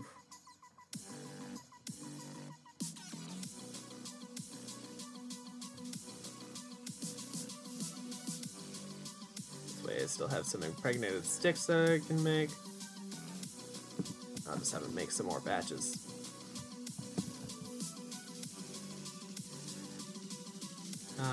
I'll have it make 1 apiary for me. Do I or do I not want frames? I'll leave it be. Get it? I'll leave it be. Yeah. Alrighty.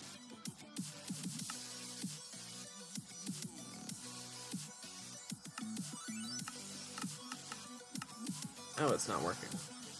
It doesn't work now. Oh, no flowers! Hive members are not finding the right flowers. Whatever shall I do?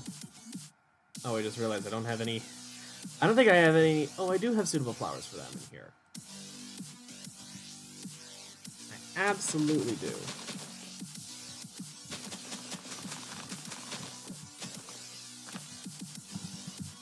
Yay! It absolutely does not look natural, however.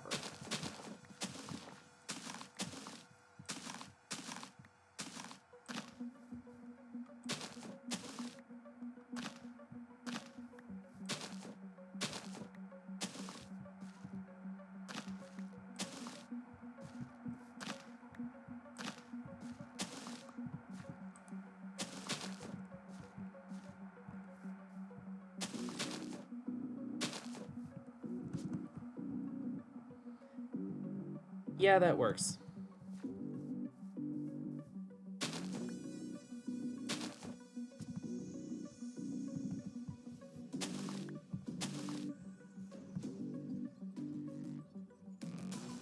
Yeah, whatever. This is just so full of flowers over here. Flowers and grasses, but yeah. I can go ahead and analyze these bees. I haven't put bees back in here either. I should probably, probably should return some of the bees.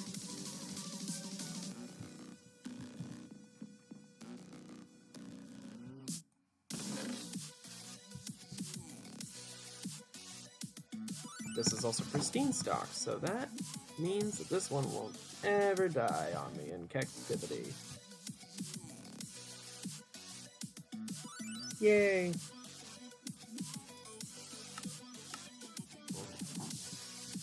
Alrighty.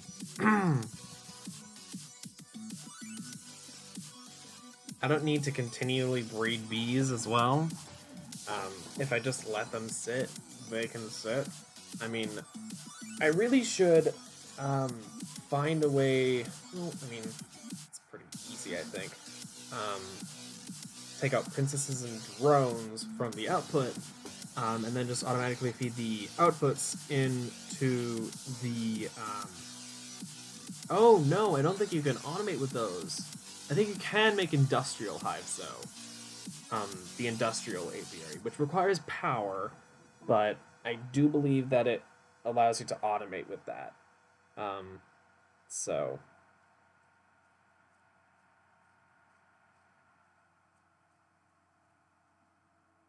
Yeah. Maybe I should grab some bone meal.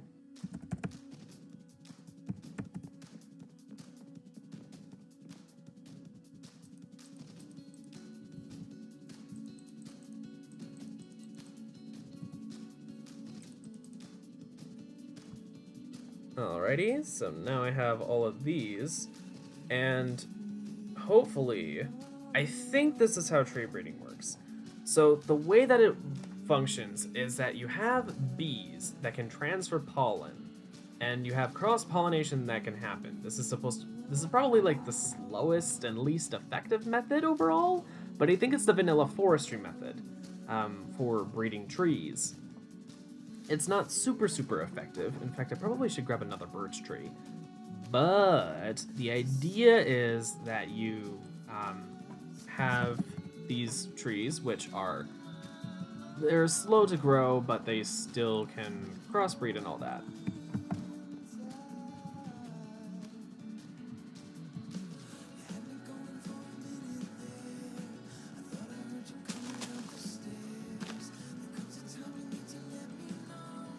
Alrighty.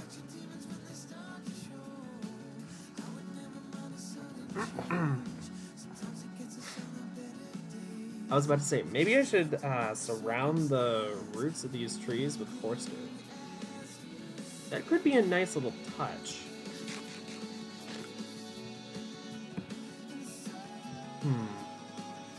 Maybe. Because a lot of trees at their roots, they don't have grasses, but these are small enough trees that I think that they might.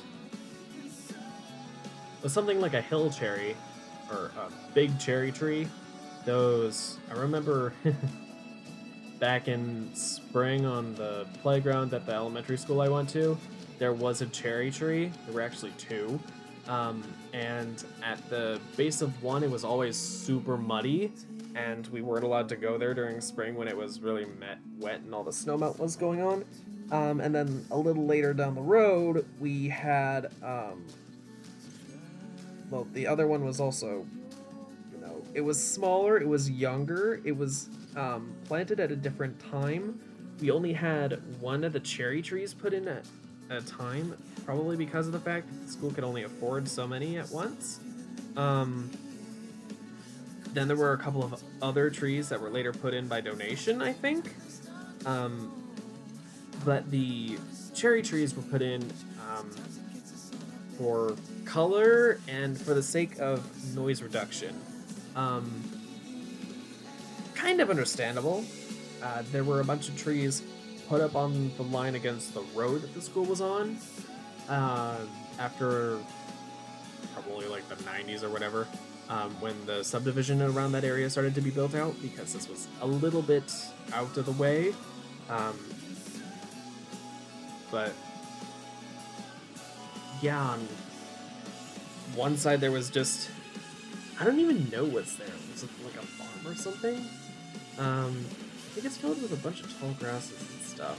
But there was still a bunch of trees lining their property, so I have no idea what that area even is. It's just a bunch of private property that no one's allowed to go on. But still, it's just something.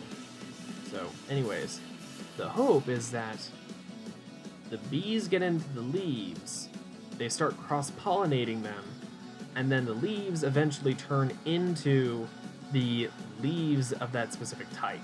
And then you get the saplings when you break those.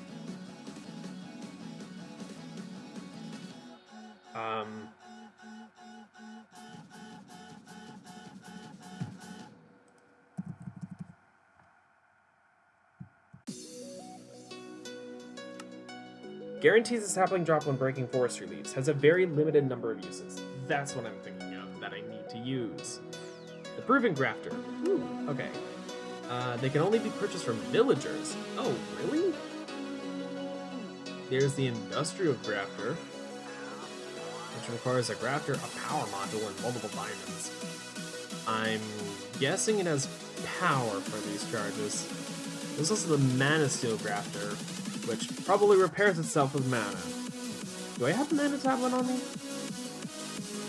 I do not. Maybe I should grab a mana tablet. I don't have any mana steel tools, so I don't really have to worry about that, but I could make a mana steel grafter. It would be really useful, and I'm guessing, I'm just gonna take a guess with that it can repair it with mana, as you can with all mana steel and terra steel and elementium stuff, or at least with mana steel you can. So I do have normal grafters. Ooh, I have a couple proven grafters. Oh, nice.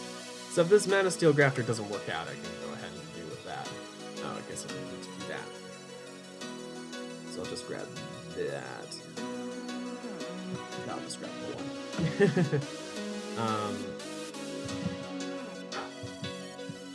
I should also grab a mana tablet, that's what he's saying. Do I not have any living rock? None in my ME system. Okay, I might have to go back to Atlantis for that.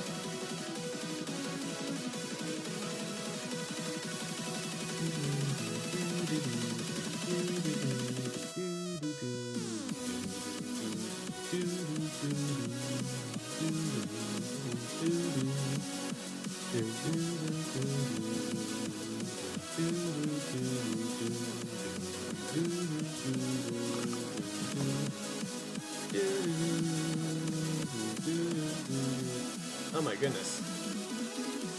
There are so many trees everywhere. Seems like there was a big break and then just all of a sudden a bunch of saplings dropped. Interesting. Very interesting.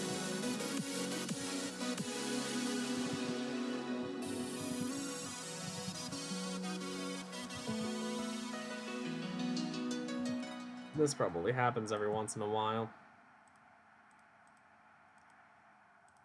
Proving Grafter also has an EMC value, so if I really have problems with the Mana Steel Grafter not working, I can totally go on ahead with that. Mana Tablet. EMC value.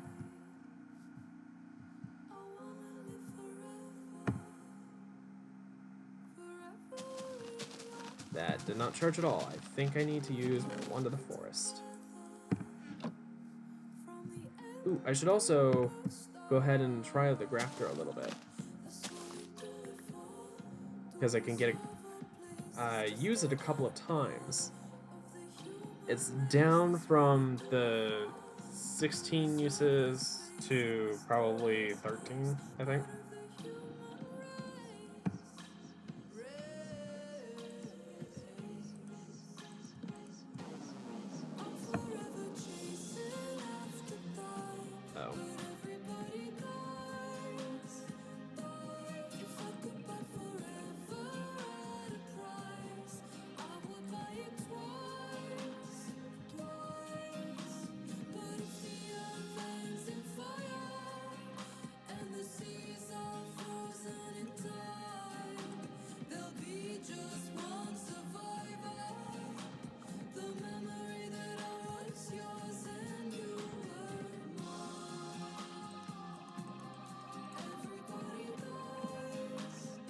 Just gonna wait until I stop seeing it drain.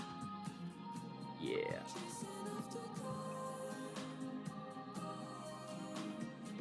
Oh, lovely. Can the mana tablet be worn as a bauble?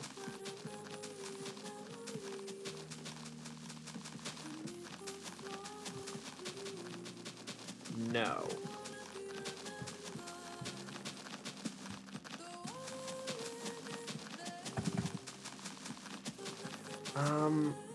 I thought there was a way that you could wear a mana tablet or something like that as a bauble.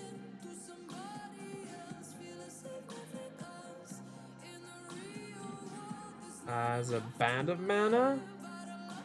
Ah, it's a band of mana. Okay, let's hope that I don't lose all the mana that I put in here. Band of... There's also the Band of Aura. I wonder what that does. There's also the Greater Band of Mana, which requires just a Terra Steel Ingot to make. Ooh, okay, so the Band of Mana allows me to wear it as a bauble. I can get the Greater Mana Mana using... Greater Band of Mana using a Terra Steel Ingot. Do I not have any Terra Steel in here? No, I don't believe I do. But I do have Terra Steel in here. So just gonna... Was that 4 million EMC? Oh my goodness. I'm not gonna throw all that in there. Yeah. Greater Band of Mana. Very, very nice. Ah, yes, and the Mana Grafter seems to have repaired itself. Oh, lovely. Okay, so yes, that does mean that I can wear a bauble. That allows me to charge my stuff.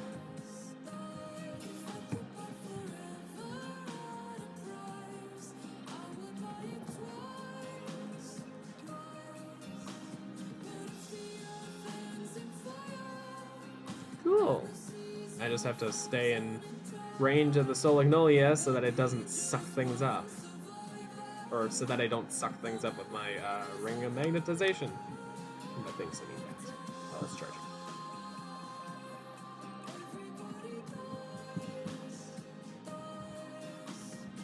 Oh boy, this thing does hold a lot. I don't need that much though. Oh no, do I only have one ring slot? Oh, if I have the Lava Charm... Okay, I can take off the Lava Charm. That's fine. If I'm not mistaken, the Lava Charm only... Yeah, it allows you to stand in lava for 10 seconds without taking lava damage. This is cool and all, but I can fly now, and I'm largely invincible to things, so... This thing is handy, but... I don't need it. I'd rather just have the... mana utility. So, cool. Cool story, bro. Okay, now off to... Uh-oh. Oh no! No, not another crash!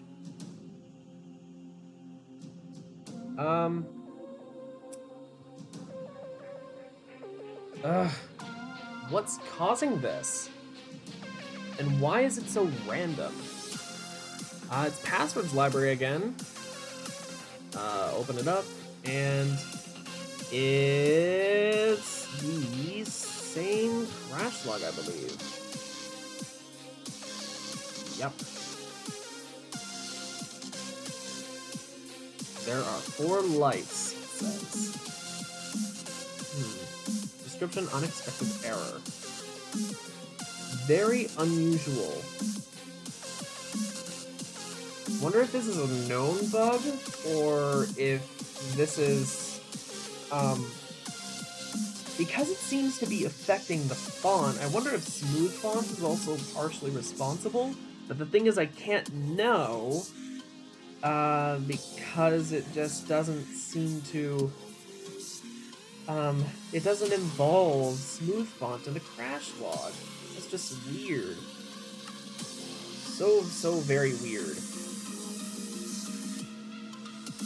Anyways, time to relaunch the game. Yay!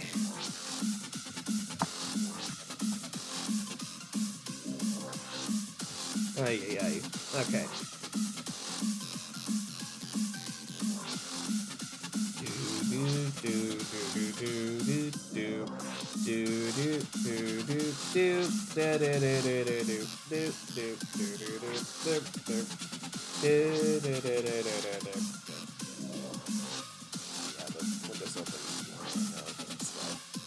It's gonna take forever to load. Oh yeah, I said I was gonna write a bunch of video. Might as well take the time now. It's gonna be loading for a while, why not?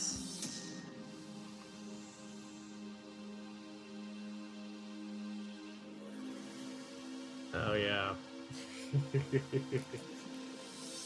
Oh goodness. Okay, so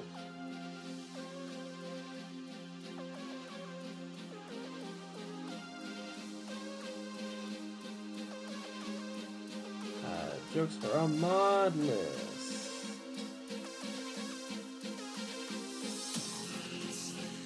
Okay, so let's go through on Twitch. The list starts with dank null. It's a null, but it's dank. It's a null, but it's dank. It's dank null. For all your dank nullification needs. I don't know.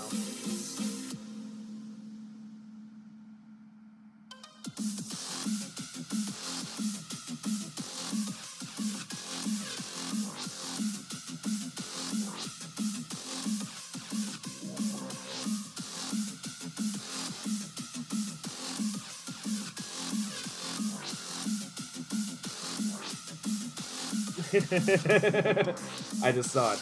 It's a dank, it's a null, it's a dank null. Instead of it's a pillow, it's a pet, it's a pillow pet. Oh god. Those fucking things. My sister had a couple of those. If I recall, at one point the penguin one that she had, good god, what was this, like 8 years ago? Shit. Anyway, the penguin one that she had, I think its strap broke or its Velcro eventually stopped working right, and she basically never, ever folded it up.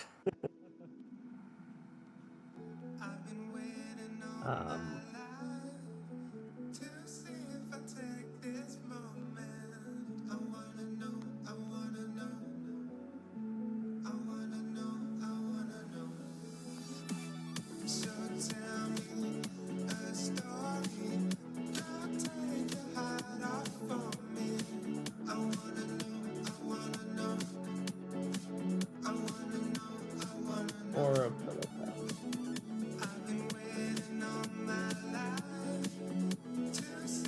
Alright. Then we have additional banners. Does what it says on the tin.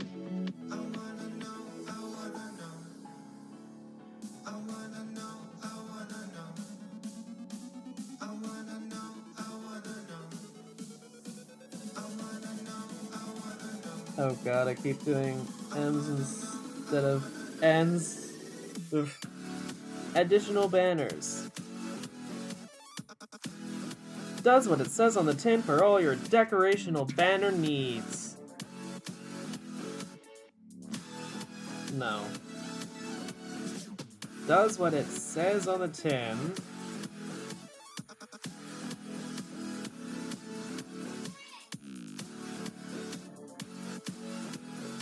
for all your additional banner needs.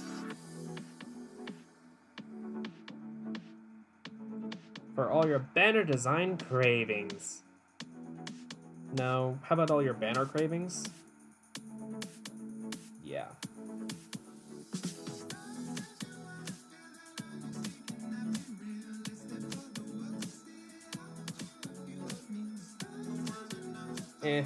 Works. I can always workshop it later. AE2 stuff. Stuff for AE2.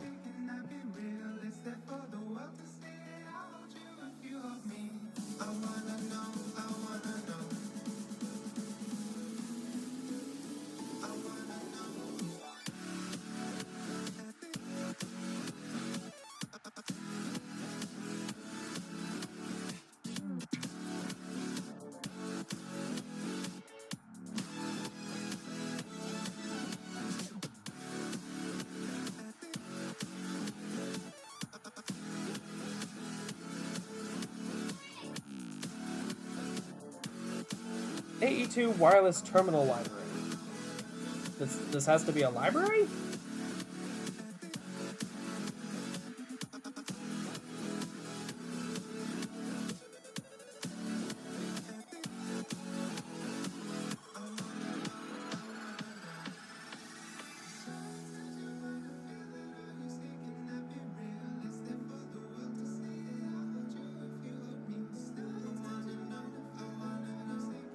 This has to be a library?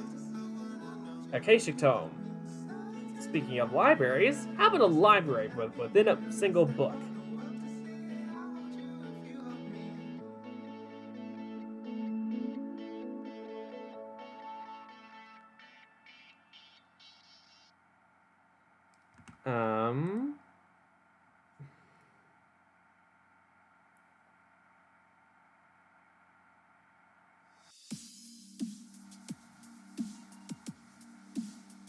If I could write legibly enough for my own readability. Speaking of libraries.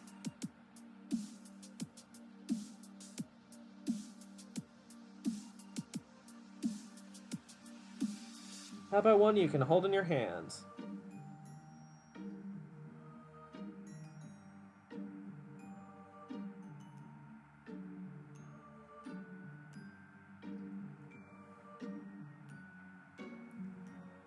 And then we have apple skin. It's a skin for your hunger shanks.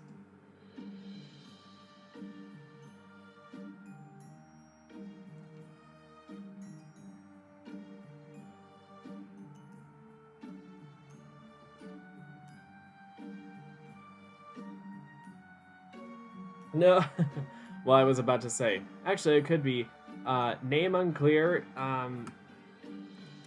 food stuck in drumsticks?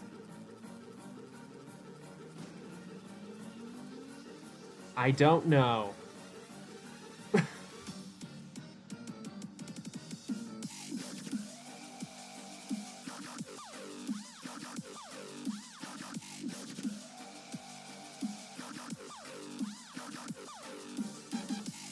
Look, I never said these jokes were meant to be funny.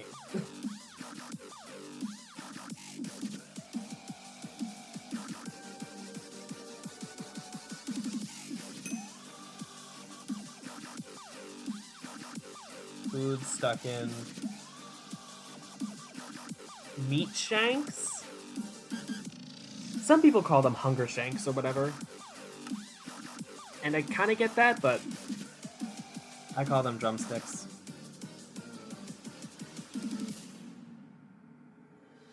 Or like chicken shanks. Something like that.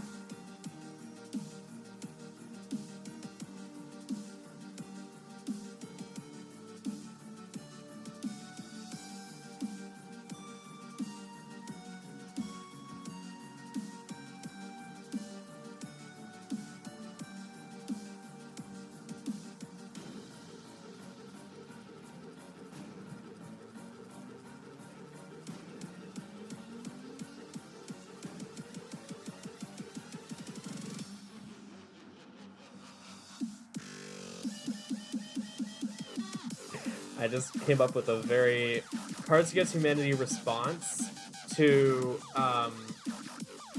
what to do for Applied Energistics 2, which is next.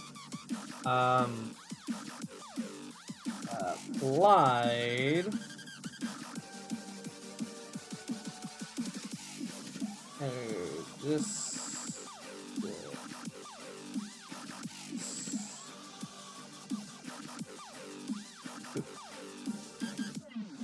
The Japanese have invented a smaller, more efficient way to solve your hoarding problem. It's less funny if you don't know much about Cards Against Humanity or have never played it.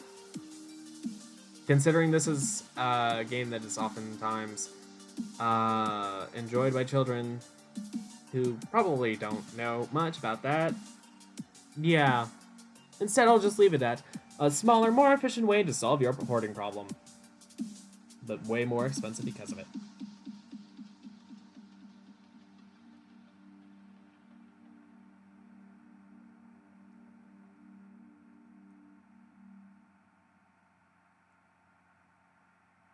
Yeah, a smaller, more efficient way.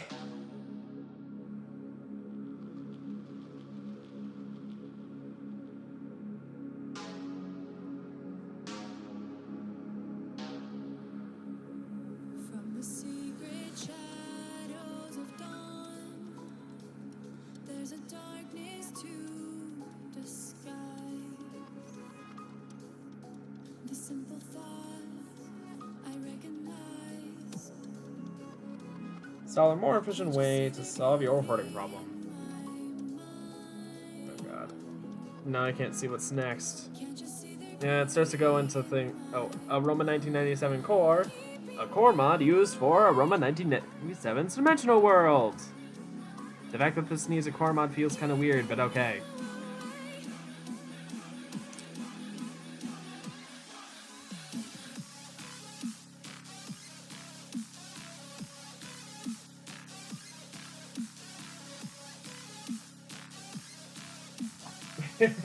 You want to know what I just realized? I don't go into the mining dimension to mine. I probably should do that.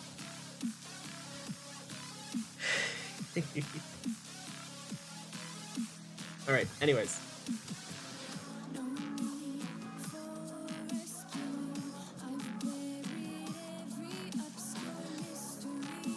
I don't see leave changes. Although, come to realize, I probably do need to continue to, I can just do that. I probably need to continue to have these going through. But, also, another thing is that, I forget if you have to graft off of the, block? Will the block say that it's changed? Or no? Because I don't know if it will. So crap.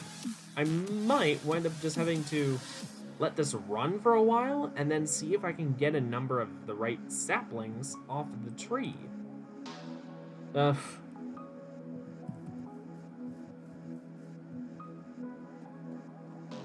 also going to go ahead and EMC the Proven Grafter. Not super necessary when I have the ability to, you know, just infinitely use the Mana Steel one. The power of mana compels you! I don't know. Anyways, stream's almost over, but I have one last thing that I just thought of I could talk about for a little while. I don't know what I'm gonna do, though, because I still don't know. Anyways, recently, I have gotten into D&D kind of again. I still haven't fucking played, but it's like, I know all sorts of things. I just need to either find an Adventurers League, but the thing is, Adventurers League usually have problems, and also, the upcoming campaigns for most Adventurers Leagues, which are run by Wizards of the Coast, by the way, those are basically, if you don't know what much of D&D and like how people play D&D, generally D&D is either played with friend groups or sometimes randomly or with like some sort of D&D based role play. A lot of the time there's some sort of twist on how that works, so that it can have a mass amount of players. Like there's a roleplay server that I'm in on Discord dedicated to D&D. I have not really done much in there because of the fact that I'm so new to the game and I haven't even played the game with actual dice yet. Well, I mean, I technically well, I was about to say, I technically rolled a character for that. So, Artie Fireheart, who is going to be a Circle of the Wildfire druid, which is like one of the coolest concepts for a druid. Anyways, D&D, you have like all sorts of cool stuff that you can do, but with the ways that you can play, you can do things like online, you can do things with friends, you can do things over Skype, voice calls, with friends, or with strangers, or whatever. But there's also Adventurers League, which is run by Wizards of the Coast. Basically, well, it's done by local game shops, largely volunteers and people who work at game shops. But the Adventurers League content is largely dictated by Wizards of the Coast.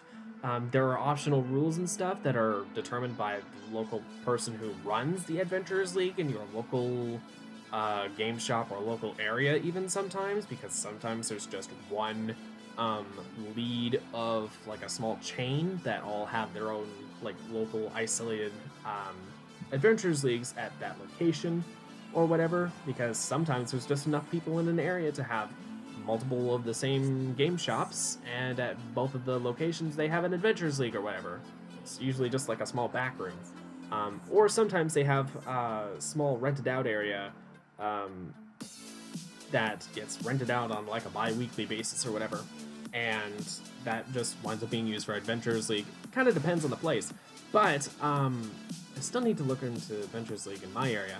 But the thing is, the Adventurers Leagues pretty soon, because of the release of Adveron, are going to have a massive campaign set up that, admittedly, it's still meant to be able to work with new players and all, and I am new to the game. I've been listening to all the podcasts and yada yada yada. I've looked through the player's handbook. I haven't seen the Dungeon Master's Guide or the Guide to Monsters or whatever. I know a bit about various things, like some of the more common monsters that a lot of people probably do know just by playing a little bit of the game after a while, so it's like, I'm still largely fresh-eyed and I haven't seen very much of the game. I haven't seen very much in terms of random encounters or whatever. I also don't know much about how certain DMs would play with survival aspects, because admittedly a lot of DMs don't play with survival aspects. Most of the stories I have heard don't involve anything involving survival aspects, except for a handful of people complaining that I think it's rangers or druids that are able to just pick up certain survival skills that allow you to feed up to a party of 5, including yourself, so you don't need to ever worry about food, which is pretty good. That is a pretty good thing. Yes. Anyway, I've been told that the first character you should probably make is not a magic user, but I still wanted to make a Circle of the Wildfire druid anyway. I also really want to make a warlock of Hexbait with a Pact of Hexblade, and I mean, if I could multi-class, I probably would. I don't know if I can in that D&D server. I probably can't.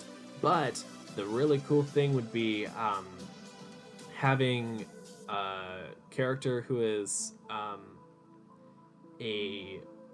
I believe it's Paladin with an Oath of Conquest or Vengeance, whatever the name is. I think those might actually both be oaths that you can take. If so, it's the Conquest one. If not, it's Vengeance. But if you do the Pact of Hexblade and Oath of Conquest, you basically wind up getting Darth Vader. Someone pointed that out in the comments of a video that went over the Pact of the Hexblade when it was on Earth Arcana. Or was it a class review? Anyway, it was by Davey Chappie. He has a bunch of really cool stuff, including reviews of all the Unearthed Arcana classes and stuff. And I'm hoping that there continue to be Unearthed Arcana. I think for now they're done, at least for a little bit in terms of the races or the classes. There might be more races that come around. For the most part, D&D races tend to come out when they have bigger releases, because that way they get to playtest all the race perks and everything, so that someone doesn't get solidified with something and people don't come in expecting something really powerful and then wind up getting something really weak. Or like its lore is completely changed, or there's no lore to begin with and people seem to have backlash against that or whatever, so that's why races tend to specifically get pushed back, while classes and subclasses specifically, I don't think 5e has added any classes per se, but there are subclasses that have been added, and all of those have been largely an first. But anyway, Pact of the Hexblade. Ooh, I really want Pact of the Hexblade as well. That one's just a really cool one. Basically, you are someone who finds a cursed sword, or it's, well, generally it is cursed. Or at the very least, it has a connection to some otherworldly deity. Part of the lore indicates that it would be the Raven Queen from the Shadowfell, which is one of the planes in D&D. The Shadowfell is just sort of like this dark version of the normal world. It tends to normally replicate what the material plane is like most closely. The Feywild is an version that is a little bit brighter, but a lot more mischievous, which is kind of like the weird balance of it. Like, the Feywild is very beautiful, but it's filled with very dangerous and interesting creatures. The Shadowfell, however, it has some dangerous stuff in it, but it's not as immediate to dick you over. Kind of like how the material plane is the normal world that you live in works. So, kind of weird, but the Shadowfell is filled with a bunch of more angry, angsty people, and is ruled by the Raven Queen. Anyways, the Pact of the Hexblade has at least some indication that it's the Raven Queen. You could have it be other deities who just have a connection to some sort. Someone brought up the fact that there are variations of campaigns with Gods Among Men, where you are a deity that falls down to the earth. And I thought, ooh, what if someone had a Pact of the Hexblade Warlock that was a deity in disguise, or penance, which reminds me of how Apollo works, or had to go through certain trials as a human in Greek mythology, and also in the Rick Riordan stories. But yeah, I'm kind of babbling on. I think, well, this has gone on, and this is probably, yeah, it's gone through 2 cycles. Do those stack? Yes, they stack.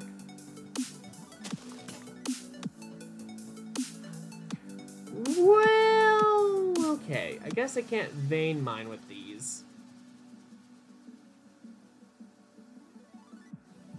I feel dumb. I can't vein mine with a mana grafter. Of course I can't. It's not gonna repair itself fast enough. It has very little usability.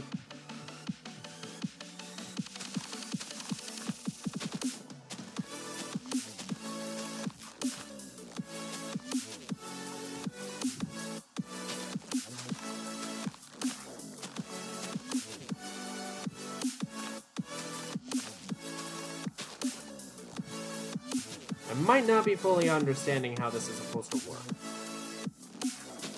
Just gonna go out on a limb and say that.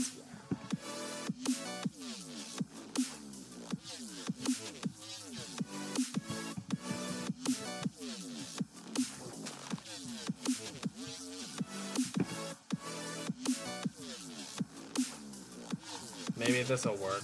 I don't know. I'll find out. Anyways, that should do it, so thank you all so much for watching, hope you enjoyed. Please leave likes if you did, subscribe if you want to see more. It's so weird seeing you walk directly backwards when in more modern versions you go to the side. Makes more sense that you would, instead of just walking straight backwards. Yeah, anyways, I have stuff to look into, basically. Alright. And that was actually perfect timing for the song ending, so that is really my key to finish up. So thank you all so much for watching. I have a piece of dry skin on my lip. There we go. That's been bothering me for a little while. Definitely don't chew on your lip right into a microphone, by the way. At least my microphone is a few inches. It's a built-in laptop microphone. It probably sounds terrible a lot of the time, but it works well enough. Modern microphones are actually not too bad. It's just the fact that the audio quality that comes through them is very compressed already, and sometimes when it goes through a compression algorithm, it gets just garbled to all nothingness.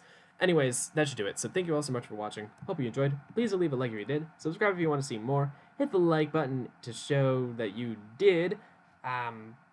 Hit the bell if you want to see notifications as to when I go live, when I post episodes of mine and Andrew's podcast, as well as when VODs of the stream are also published. Those should be pretty much immediate, but, you know, it's always good. Sometimes the sub feed will not give you a notification as to when I am going live, so hit that bell because, at the very least, on PC. If you're only on mobile, then fine. If you don't have mobile notifications turned on, then fine. It will still kind of work if you use a laptop or whatever, and then just leave notifications off on the phone or whatever, and then you can still go to your notifications tab, and it'll still show you all the things that you need to see, like how you can go back and see comments that you've made, or replies to comments, comment threads that you're in, or replies to a comment that you made, or whatever. You know, all that good stuff that I only recently found out you could actually do on mobile. Because mobile always seemed too stripped down.